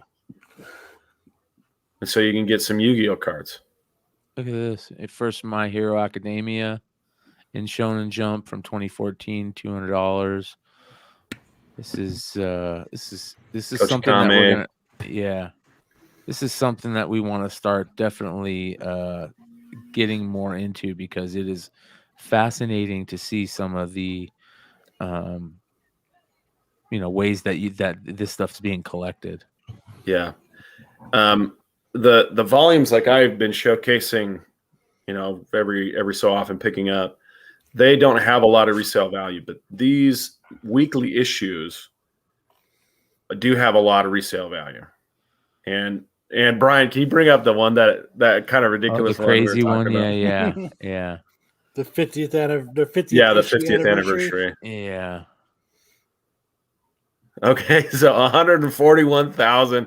I think that's probably a little over the top. I don't know that it's going to have that kind of value, but it was a cool issue. I read this when it came out, and it was really cool. But I mean, you get free shipping. And was that a joke? Shipping from space. 141K? Yeah, $141,000. I don't know that anybody's going to buy that from him. But these are recent sales, within the past couple of days, and you can see there are some, we see the same thing over the weekly Shonen Jumps, 3, 4, 5, and 6, the One Piece stuff. This one's has been on the list pretty steadily this week. $88, $51, $58, $43 for the 2 issues, which is, The students I teach, the teenagers I teach, are all about One Piece. That's all they talk about. I mean, they're teenagers and not putting this kind of money down the spec, but I mean, this is now we're going to generations and generations of fans here on these things. Yeah, One Piece has been around it started in 1997, so we're coming in on 25 years. It's nice when your fan base is now at the age where they're starting to make the kind of money they can put down. There's no way 1997 was 25 years ago. Yeah, like they have a new job. There's no way. Yeah. Yeah. Yeah, I would say if you can get your hands on anything Chainsaw Man, like this one, first chapter, when the anime comes out, it's gonna heat up. Well, speaking of that, there was the new anime trailer at Jump Festo, right? So I guess there was a new anime trailer. Hey, Brian and Dollar, can I ask you a question? We don't Sure. spend too long on this, but when it comes to specking, do you guys ever spec on like generation properties? It made me think about this as far as like, is there a point when you look at something that came out that was popular, say 15 years ago to a certain demographic of age of people, and now is there something where like a property that is now was in for kids, but now they're all 35? Does that tend to spike up? Has anyone done any calculations about like when a property comes out and when its original fans reach a certain age, and if that starts, pumping up the prices on stuff? Yeah, that's a good question. Honestly, I've never really thought about that. I mean, I have thought about certain books that come out from certain publishers and it ends up being in a different universe. Like, for instance, you have Marvel properties, and then IDW puts out these properties. So, for instance, like Marvel Action Avengers, that they at the beginning of 2020, they put out a press release that IDW Publishing was going to retcon. I wouldn't say retcon. I don't remember the exact words, but they were going to bring these Marvel characters to their universe for children. So that's the only thing that I could somewhat connect to what you're asking me. I've never really specifically thought about what you're. It'd be interesting to spec from that angle. Like, oh, Yeah, we are that's now a good 20 point. years from this property, and it's shown historically that a property that came out for 12-year-olds spikes 20 Go back years to down the astronauts, road. Yeah. And you just go and you look at that year, what was popular, and then you start specking off that stuff. Yeah, That's such a haunting image. Cover Price. Our buddy Matt DeVoe, he does that. He has a website called Cover Price, and his trends go back almost 2.5 years. Oh wow, That's the only thing. Like, it's almost like a market report, so Sure. you can kind of see an upward, downward trend of appreciation or depreciation of certain books, characters, or what have you. But yeah, that's interesting. I'm definitely going to keep that in mind. Thank you. Yeah, so what we're looking at is some. This is like the manga trailer for Chainsaw Man, and it's fascinating. The anime is going to be coming out in summer 2022, and Chainsaw Man Part 2 is also going to be releasing as a manga in summer 2022. So we're going to get anime and new manga for this title. This character is central to the whole story. Her name is Makima. She's the girl who Denji, the Chainsaw Man, wants to cop a feel on. He wants to get to second base with this girl. That's his whole reason for being. Everything. Yeah. It's so funny, man. It still cracks me up. Yeah, that's a good point. Yeah, like you said, what Travis was saying, nostalgia. Yeah, Brian's actually he's like the voice in my head when it comes to nostalgia. When I'm speculating or investing on books like that. That's why we gravitate to what we gravitate towards. What we loved when we were kids. Absolutely. Yeah. No. I just wonder if there's like that sweet spot of like that age plus income, and you can be like, Ghostbusters is now this year's old. Those fans are now in the market, baby. Well, also those fans, Travis, also I'd say it's have jobs and have money. Mid-40s, yeah. Mid-40s. It's I'd not say only I'm like seeing where you are in life people trying to recapture really that nostalgia. willing to put down. Yeah, but they're not just trying to capture it; they're willing to put coin down for it. Like they now have.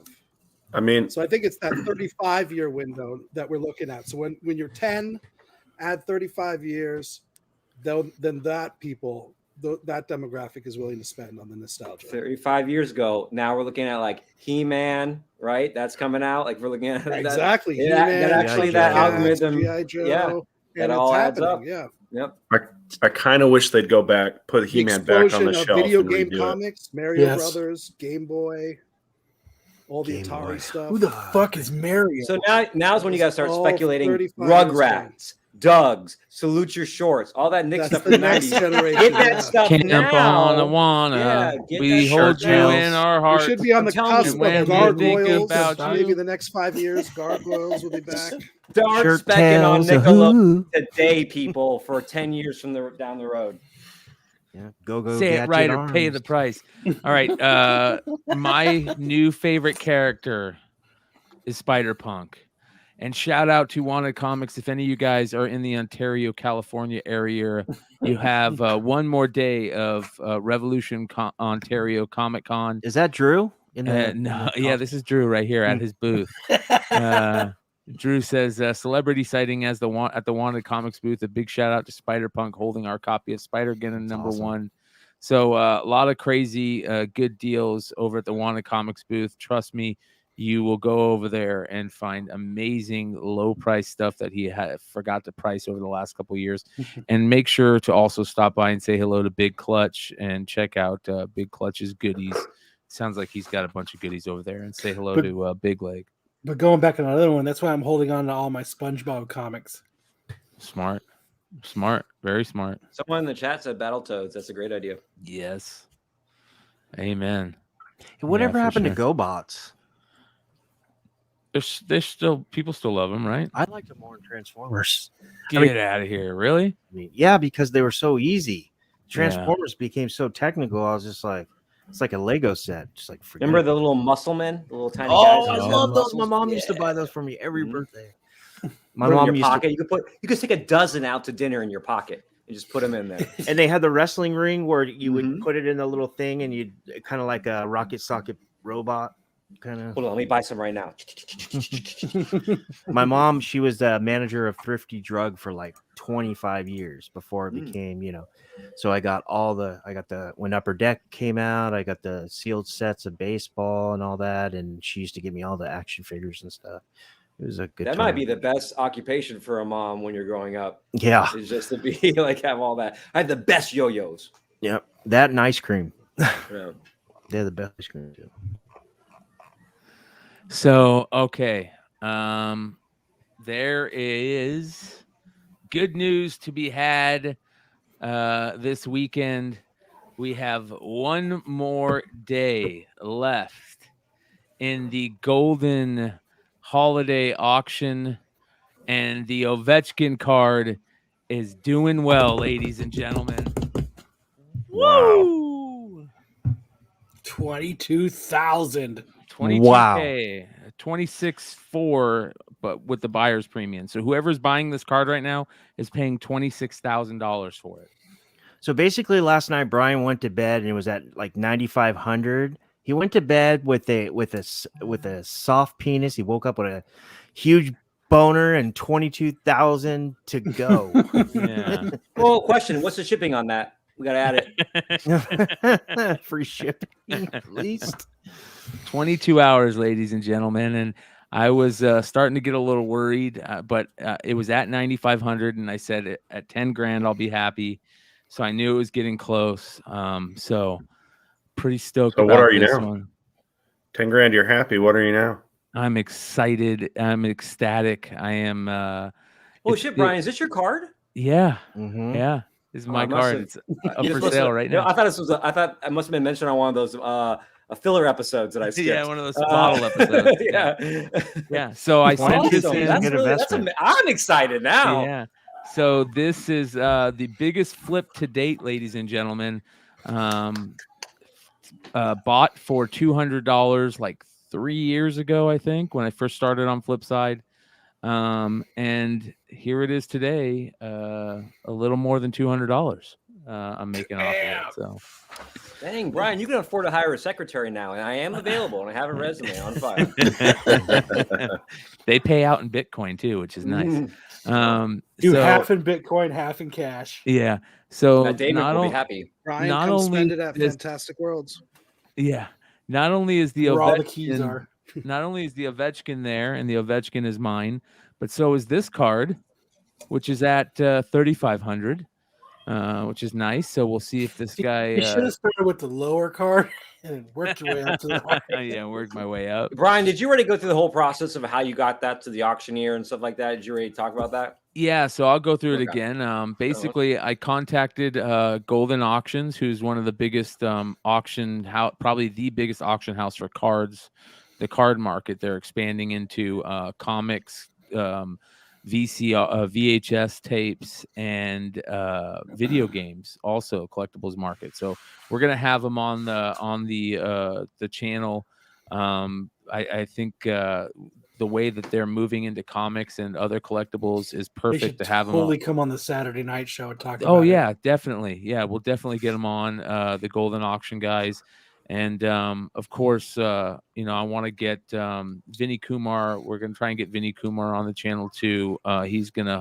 He might be doing something with them in the future. But basically, what happened is I contacted him. I said, "Hey, I have some cards I would like to maybe consign with you guys." And they said, "Oh, what are they?" And I told them what they were. They're like, "Okay, And yeah, they that's." said they started drooling and salivating. They said, "Yeah, we'll definitely sell those." And I sent them to them. They go, "Just overnight them to us." And I'm like, "Okay." So I went to the USPS, and I'm sending what could be $40K. Well, in $22,000. Yeah. yeah. And I'm like, okay, I need to overnight this. How much insurance can I put on? They're like, oh, you can't put anything over $1,000 on anything overnighted. I'm like, then we are not overnighting it. Just make it Right. registered and insure it for $100K. So that's what I did. I Right. insured it for $100K, made it registered mail, which is the smart thing to do. That way it doesn't leave somebody's site type deal. That's good info. Mhm. Yeah. So And it got to him in time. Skagway says, Brian, you gonna buy a grail of yours after the sale? So what I'm gonna do is I'm gonna take some of this money and I'm gonna get more cards graded. I got a killer Kobe rookie that I need to get graded. I've got some Vladdy Guerrero rookies. I've got some 101s and some stuff I really need to get graded.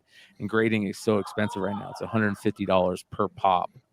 Get those Beltres graded because he's the first ballot Hall of And Famer. I will say, I won't say what you were looking at before the show, but like Brian before the show was like, okay, I'm gonna get this. This is how it's a little more expensive. It's something the shipping. I'm gonna pick up 2 of these, and I was like, oh, now it makes sense. I get it now. We're flush. We're flush. Baseball been good to Brian. Yeah. Baseball been good to Brian. That's an old Manny Sanguian. You guys, Manny Sanguian. Let's go, Manny. All right, that's a Pittsburgh Pirates joke, I think. Baseball is life. Yeah, baseball is life. So I sent them to him. They got them, and this was a while ago, and I didn't hear anything for a while, and finally they reached out to me. They're like, "Hey, we're gonna put it in the holiday auction," and I said, "Great."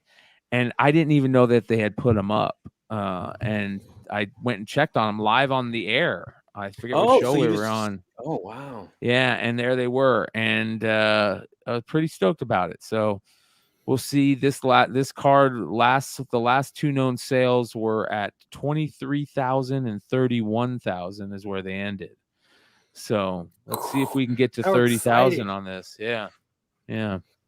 So who is going to go in with me for a box of 2015, 2016 Panini Prism basketball sealed multi-pack 12? How much? That's the Celopacks, right? $2,000, yeah. So we could try to get that Devin Booker rookie. Oh god. Ooh, I would love to, bro. I would love to.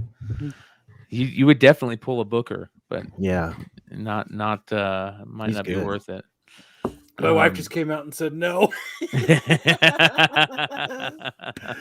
would be buying Kyler Murray rookies, man. Yeah, that guy's going to be great. Kyler Murray is going to be one of the best. Not another rabbit hole. Kyle's going to jump down the road. Anytime Nubia sees cards, she's like, fucking Brian. She is. Fucking Brian. When she sees cards. So yeah, the Crosby is there, and then there is the Kobe. Let's see where the Kobe is at. I do have a Kobe Bryant rookie over there. There's a PSA 8. It's nothing special. It doesn't present as nice as I like. So it's just the one with the Jack corner or whatever. Yeah. Do you think the people that are buying these cards are like the ex-girlfriends of these athletes who are now like in their mid 40s and like divorced, and they're trying to like recapture like their former experiences? No, I think it's pure investors right now, dude. Okay. But I think that would be cool. I think that would be cool. Yeah. A spite buy. We're going to get more chicks. We need more chicks in the hobby anyway. Yeah. So, no, seriously, man. Investors are definitely getting in on this 100%. It's hedge fund guys. There's someone selling a 24 pack of unopened 2015-16 Panini Prism, $1,400. Wow. Damn. You think the NFT kind of market has opened up this whole idea of? Okay, he's nodding. For those in the audio version, Brian is nodding. I 100% agree with you. Before you're done finishing your sentence. Yeah. Okay, cool. Yeah, I think the NFT market is crazy right now. I think that the CryptoPunk stuff and those things are going crazy. People like Gary V are getting into it, and they're just buying as much stuff as they can and then flipping them in a couple months for double of what they bought them for. It's crazy the amount of money that's coming in and out of the NFT market.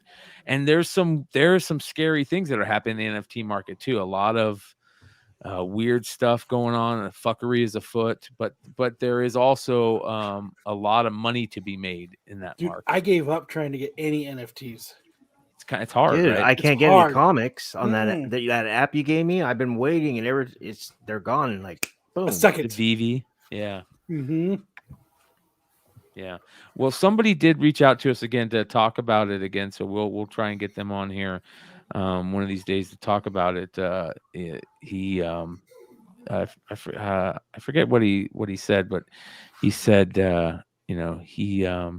he's been doing the VV app for a while and playing well. So we'll see how it all plays out. Dude, I'll get on. Like I set alarms.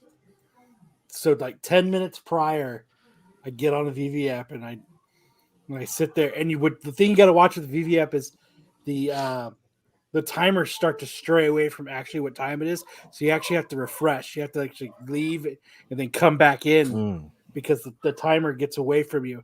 It'll still say 3 minutes, but there's actually only a minute left. Oh, I don't know what it is, but so you got to get like. And then so it's not in real time, basically. Well, when you first go into it, it is, and then it like somehow it starts to stray away. Like you leave it sitting. Like I'll leave it sitting there, and I'll look up, and it'll be 1 minute left. But on my phone, it'll say that there's still 3. It's still doing. It's on like a 3 minute countdown on the VV app. And then you leave and come back in, and you see, oh shit, there's only 40 seconds. I don't remember which book it was, but it was right after you told me, and I downloaded the app, and I still, it was like a Spider-Man book or something, and then it said the price was there. It didn't say sold out or whatever, and I went in there to grab it, and next thing you know, it was gone. And I was like, there was still time left. I was just like, what the Yeah, like I'll go right in, Maybe and it'll say error, and you try again, and then it goes, after like the third time I refresh to try again, it's like sold out. It's like, motherfuckers. Those bots, damn bots. Whatever it is, it sucks. Because it's like impossible to get any fucking NFTs. Damn dial up. I need to get fucking fiber optics. A lot of fun stuff happening this year in our hobbies market. I mean, it's been absolutely bonkers. It doesn't get much better than where we've gotten in the last couple of years, I think, in our hobby. Return wise on keys, speculation. The only thing that we need is DC to get back into the fold and start putting out some good product. Not yet. I'm still buying. I like it like Not this. yet, I'm still buying. 35 years, dollar. You got to wait 35 years. Yeah. I found a Devin Booker rookie PSA 9, and the current bid's only at $33. Yeah. You think he's going to be a Hall of Famer one day? Oh yeah. Oh, dude, he's a badass, man. Yeah, he's Kobe-like. I'm not saying he is Kobe. I'm saying he's Kobe-like. Better than Isaiah Thomas? Yes. Dude, the only problem is he's still fucking hurt. And the Suns are still killing it without starters. Cameron Johns is doing pretty good, right? Yeah. You need some YouTube podcast cards. Like you can have like a 2018 Brian McClay on shrooms card. That's a great idea. We're gonna make Flipside cards. Yeah, Flipside cards. Flipside cards. Content creator cards. Yeah, content creator cards. Hell yes, we send them out as prizes for we have to make like the prisms have the refractors. The refractors. They come pre-spec, so they tell you how much they're worth on. Yeah. Dude, that is. If I get a card, I want it to be in my average Joe's Dodgeball uniform. Of course. Well, speaking of that, as a refractor. Yeah. Speaking of that, average Joe's Dodgeball, there was you guys had a nice little a meetup this weekend. It sounds like, huh? Yeah, on Wednesday night we got we basically rented out a high school gym. This one you got to put the volume up. Oh, awesome! Hold on, how come I can't get this big? Fuck yeah, dude! That's what she said. Mm-hmm. It's the story of my life. And Corbin was there. Adonis was there. We had 13 players, 10 playing at any given time, and then we had about 30 people in the stands. All right, here we go. And it was awesome. Are you in Arizona? Yeah. Arizona stuff? Okay. It was awesome. Like, oh, here we go.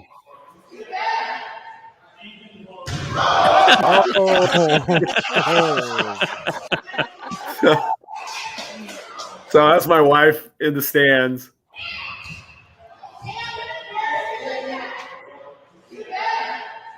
You know what? You need to cut that down and just put it on a loop. Wow. Yeah, she Intense. she watched me like whiff a throw at this guy in the blue shirt. And then she says, "Don't embarrass me like that, do better." And so I was like, "Hey, when the wife demands, you must obey." And I just nailed him right in his knee.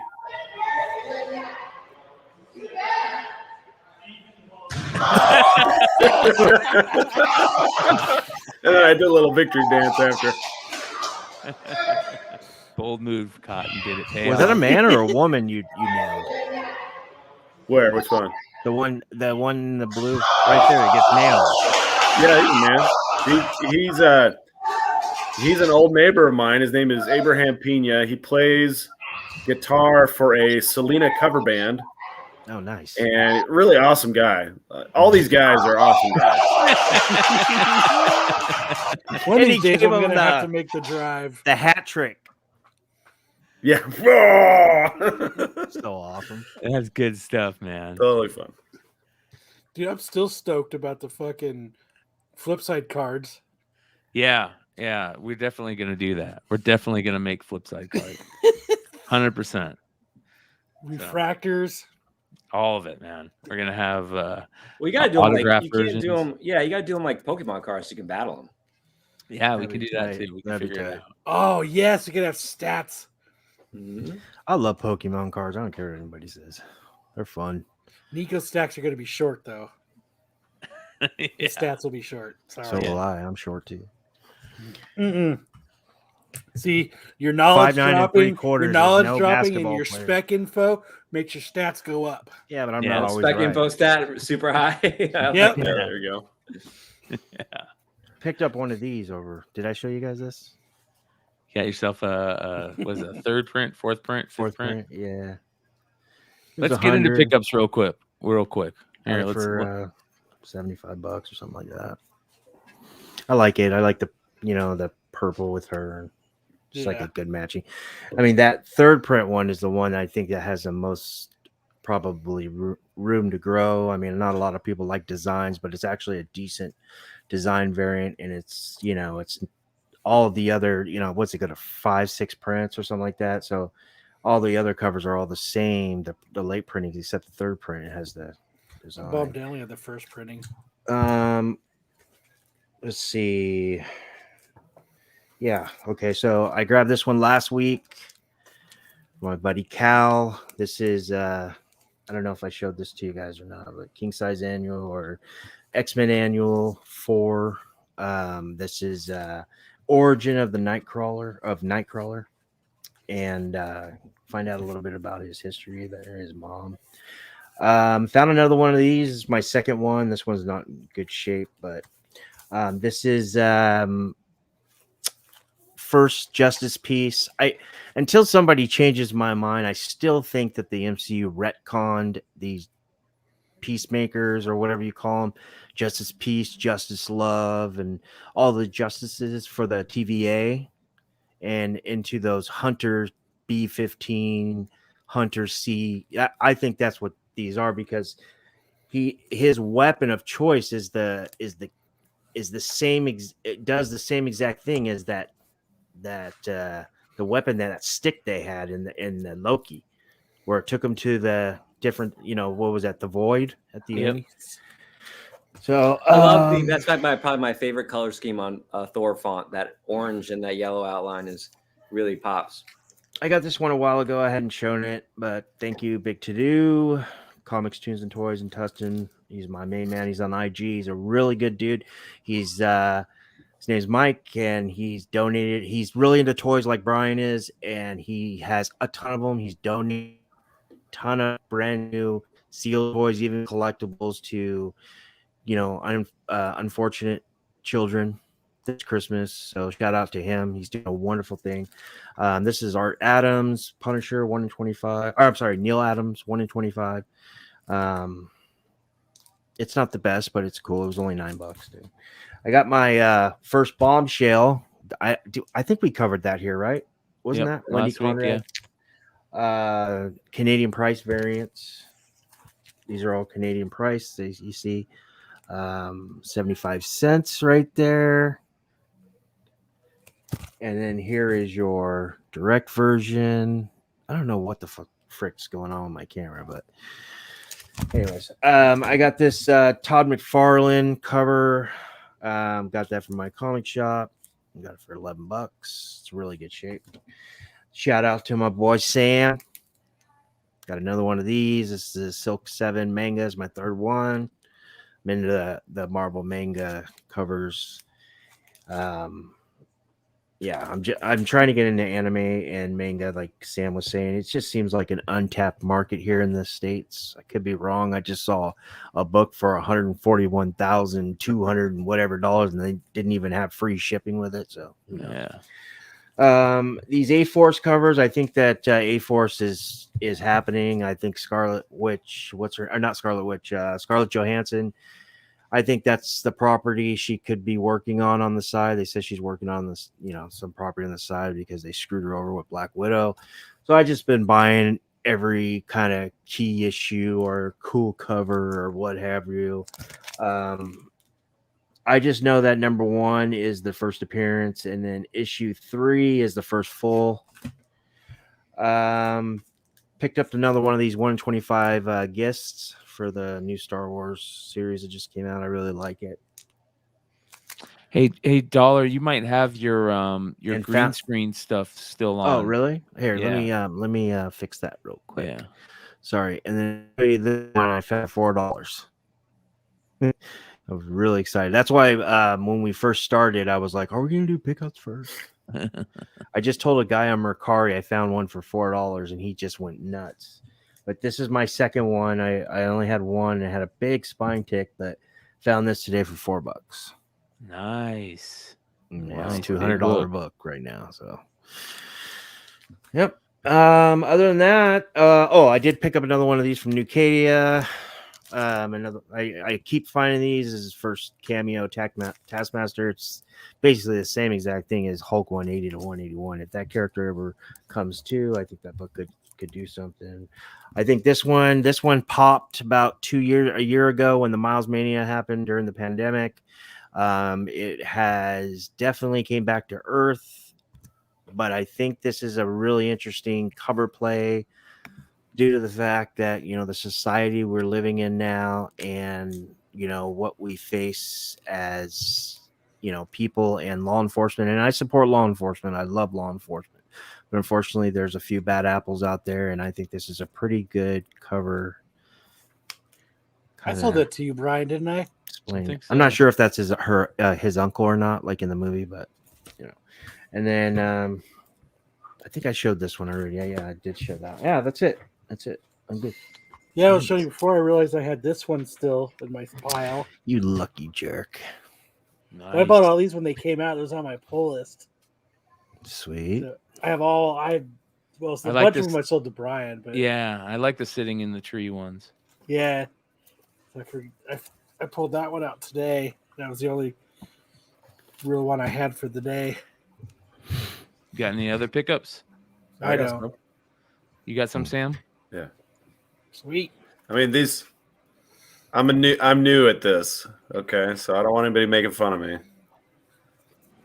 Did you pick up that sweet turtleneck? Spectacular Spider-Man 169.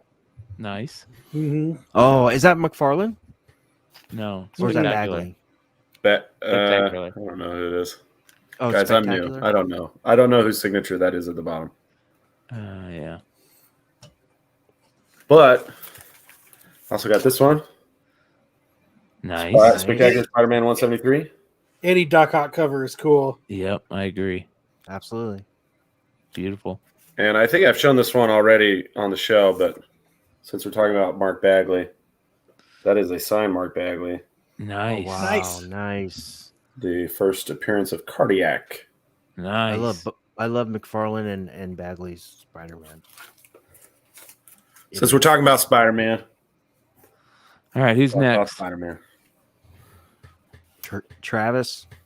I don't do comic specs, but I do old novels. I do old pulp novels, and I got one in the mail this week. So Ooh, I love this Pulp. is Room at the Topless, 1967. This is part of that Lancer series where it's kind of like James Bond, but if he was kind of like a sex detective.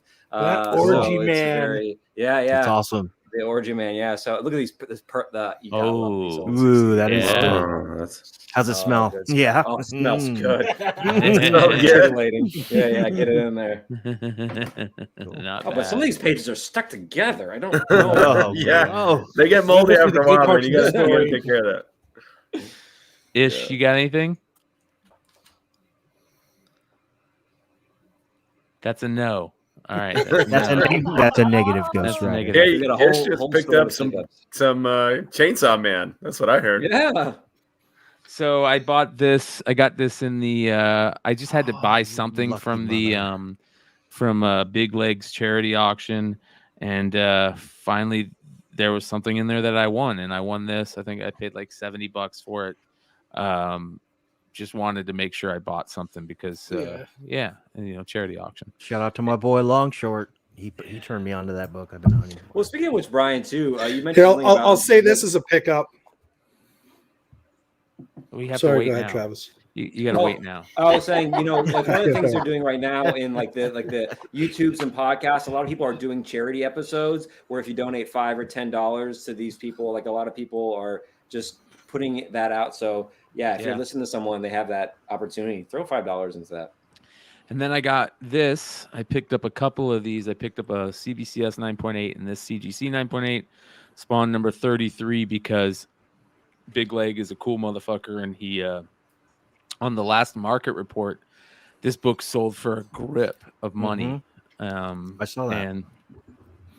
And so I figured, nice little quick and easy flip. I'll try to put it up on eBay and make some money off of it. This is the issue 33. It's a Capullo cover. First Yep. Capullo? Is it the first No. Capullo? First No, one? first not- Capullo was 16 or 17. Oh, okay. Yeah. Gotcha. And it is short printed and first appearance of the Freak. So I'm gonna put those up on eBay. You'll be able to find those on the eBay store. Cool. Soon. Yeah. Cool, man. Oh yeah, nice quick flip. All right, Ish, you're up. All right. Well, I didn't have anything to show, but at the shop, Fantastic Worlds Comics, Scottsdale, Arizona, we did have some big pickups this week. Fuck, Bill, man. We Always got in put six pictures of badass shit. six long boxes of goodness, and it was entire runs of GI Joe, entire runs of Gru the Wanderer, entire runs of Punisher War Journal. One thing, it's funny, we're always short on Iron Man. It never seems to come in with collections. This had a nice run of Iron Man, nice run of Cap. So anyone who lives in the area, we got definitely a big replenishment. So you don't have the books on you? Six long boxes. You don't. I You do don't not. have. Oh, okay. Oh, okay. Gotcha. And we also got a bunch of Where are you really nice located? slabby dad. Where are you located? We are in Central Scottsdale, 90th Street in Via Linda. So far away. Oh boy, Kyle, what is on a flip side card? What is that being a retailer get you? What like is that that's high? That's got to be high on the. It is the stats. It'll totally be high. Like if you threw a Nico card down and then you threw an Ish card down, Ish won. Okay. Oh, nice. Somebody in the comments said, "Are we going to do flip side Pogs and Slammers?" That is ideal, right? Because the whole idea is you flip them over. Yeah. Well, I think you need now we're dirty on one side. We're just spitballing here, but I think you need a guy like you can go to Fiverr and get someone to do like a garbage pail style. Boom! Art. I want a garbage pail kid. Yeah, like Rotten Brian and like Crying Brian. Crying Brian. No, it's Crying Brian. Jesus. Yeah, Brian. Brian. Yeah. I want the OG, the best garbage pail kid from Series 1. Was Dead Ted, but the second best one was Adam Bomb, but the third best one was Frying Brian. So What about Baked Brian? Vile Kyle. Baked Brian would be good. There's Yeah. Vile Kyle. Yeah, there's Vile Kyle. Flipside autographs. Yeah, Flipside autographs. Cool. All right. Before we end the show, you guys, I want to show you guys something that I saw that was absolutely gorgeous. And I talk about sketch covers all the time by good artists and why I always buy sketch covers by certain artists. Todd McFarlane, I always buy sketch covers from Jim Lee, Greg Capullo, Art Adams. Well, Gary Frank is another one of those people. And look at this gorgeous Gary Frank cover. Ooh. Yeah. Wow. Absolutely amazing. I love Darkseid. Love Mhm. how he looks in this. I love that the captain is that Captain Carrot from the Zoo Crew back Mhm. there. Yeah, so looking at that, that's a good. Yeah, man, Awesome. this looks really, really good. So I'm looking forward to this. I don't know. This is Dr. Multiverse here, right here. So new character, but this I don't know what this series is. Do you know what the series It's is? Justice. It's the one where I believe it's the one where Batwoman Who Laughs. Justice Yes. League. What's the third word? Incarnate? I forgot. Incarnate. Ish Is it should be able Incarnate? to. Incarnate. Yes. Just- That's. Yep. So Justice League Issue 2 Incarnate. was the That's first Batwoman. it's got Mary Marvel, Batman. I think that's a Batman. Thomas Wayne Batman, right? Either Probably, way, yeah. and Yeah. a lot of cool Issue number characters. 2 comes out on Valzad. Tuesday. Yeah, I love this cover. Absolutely Yeah, amazing. So comes out on Wednesday. I grabbed a couple. yeah. First Batwoman Who Comes out Laughs. Tuesday. So be on the lookout Yeah, for that Tuesday. one. That being said, also tomorrow night will be the market report. Monday night flagship show, Tuesday night Comic Book Women. By the way, Comic Book Women have just been putting out amazing spotlights and market reports lately. So keep it up. And make sure you guys check out the Comic Book Women. Laura did a great job hosting Dealer Flipside this week. It looks like she had some fun. She might jump in and do that more often. So make sure you guys check out Dealer Flipside. Check out And, JJ tomorrow. Shout out real quick. I also want to do this. I want to shout out Bird City Comics. I don't know if you guys saw Bird City's newest book that they Yeah, that it's they dropped. badass. Yeah, here you guys go. This is be on the lookout for this new Greg Horn She-Hulk set. Oh, wow. Yeah, available now at Bird City Comics. You guys go there, birdcitycomics.com, and pick yourself up some great Greg Horn homage to Hulk 377, one of the greatest cover runs. When I first met Anthony from Bird City Comics, one of the things that I loved about him is he when I walked into his house, he had his comics, 3 comics on the wall, and they were the Hulk 377, all 3 covers graded 9/8, and I was like, yeah, hell yeah, super cool. So it's cool to see him get a exclusive with doing an homage to that cover set. And for those of you guys that don't know, one of the rarest Hulk covers you can find is the 377 third print cover here. That this is homaging. So really cool stuff. So go give Bird City Dude, Comics the some love. 4th print from Finland Ooh, it's great too. of that And 377. same with That the is crazy rare. the 75th or the 50th anniversary or 75th anniversary with Thing in that pose. That's a cool one. I also want to shout out, I think Hive Comics also has some new stuff dropping. So let's give Hive some quick love. I got both those covers today. Yeah. I So bought both of them today. yeah, Stoked. 2 new Stray Dogs covers. Absolutely awesome. Donnie Darko Stray Dogs cover and a Ghostbusters Stray Dog cover. The James and Jonathan should be around for the year-end show, which is going to be nice. We'll have them to tell you guys a really fun story about these Stray Dogs covers that happened in Baltimore. We'll try to pry it out of them. So make sure to go check out Hive Comics. They also got this gorgeous Miko Suyan that's so Silver sick. I love Surfer. it. Yeah, Silver Surfer Rebirth. And a gorgeous Noctera cover too. So That's dope. Hive Comics, Bird City Comics, Fantastic World Comics, Wonder World Comics. By the way, Wonder World Comics, I believe, also has the Conan stuff just came in. So make sure to go check that stuff out. Let me see here if he's got these on here anywhere. Well, make sure you guys go check out Wonderworld Comics for those dope ass Conan. There's so many crazy Stray Dogs covers coming out. It's insane. Yeah. Dennis, here we go. Look at that. There we go. Did I see it. It's got the that shit's Conan, badass. facsimile edition. So it's the poster art. So really cool stuff. I'm excited that King Conan #1 is coming out next week by Jason Aaron. Ooh, nice. Conan nice. fans do not Is that sleep on Wonderworld one for sale right now, or is it sold out already? I believe it is. It still for sale, Dennis? Dennis is in the chat.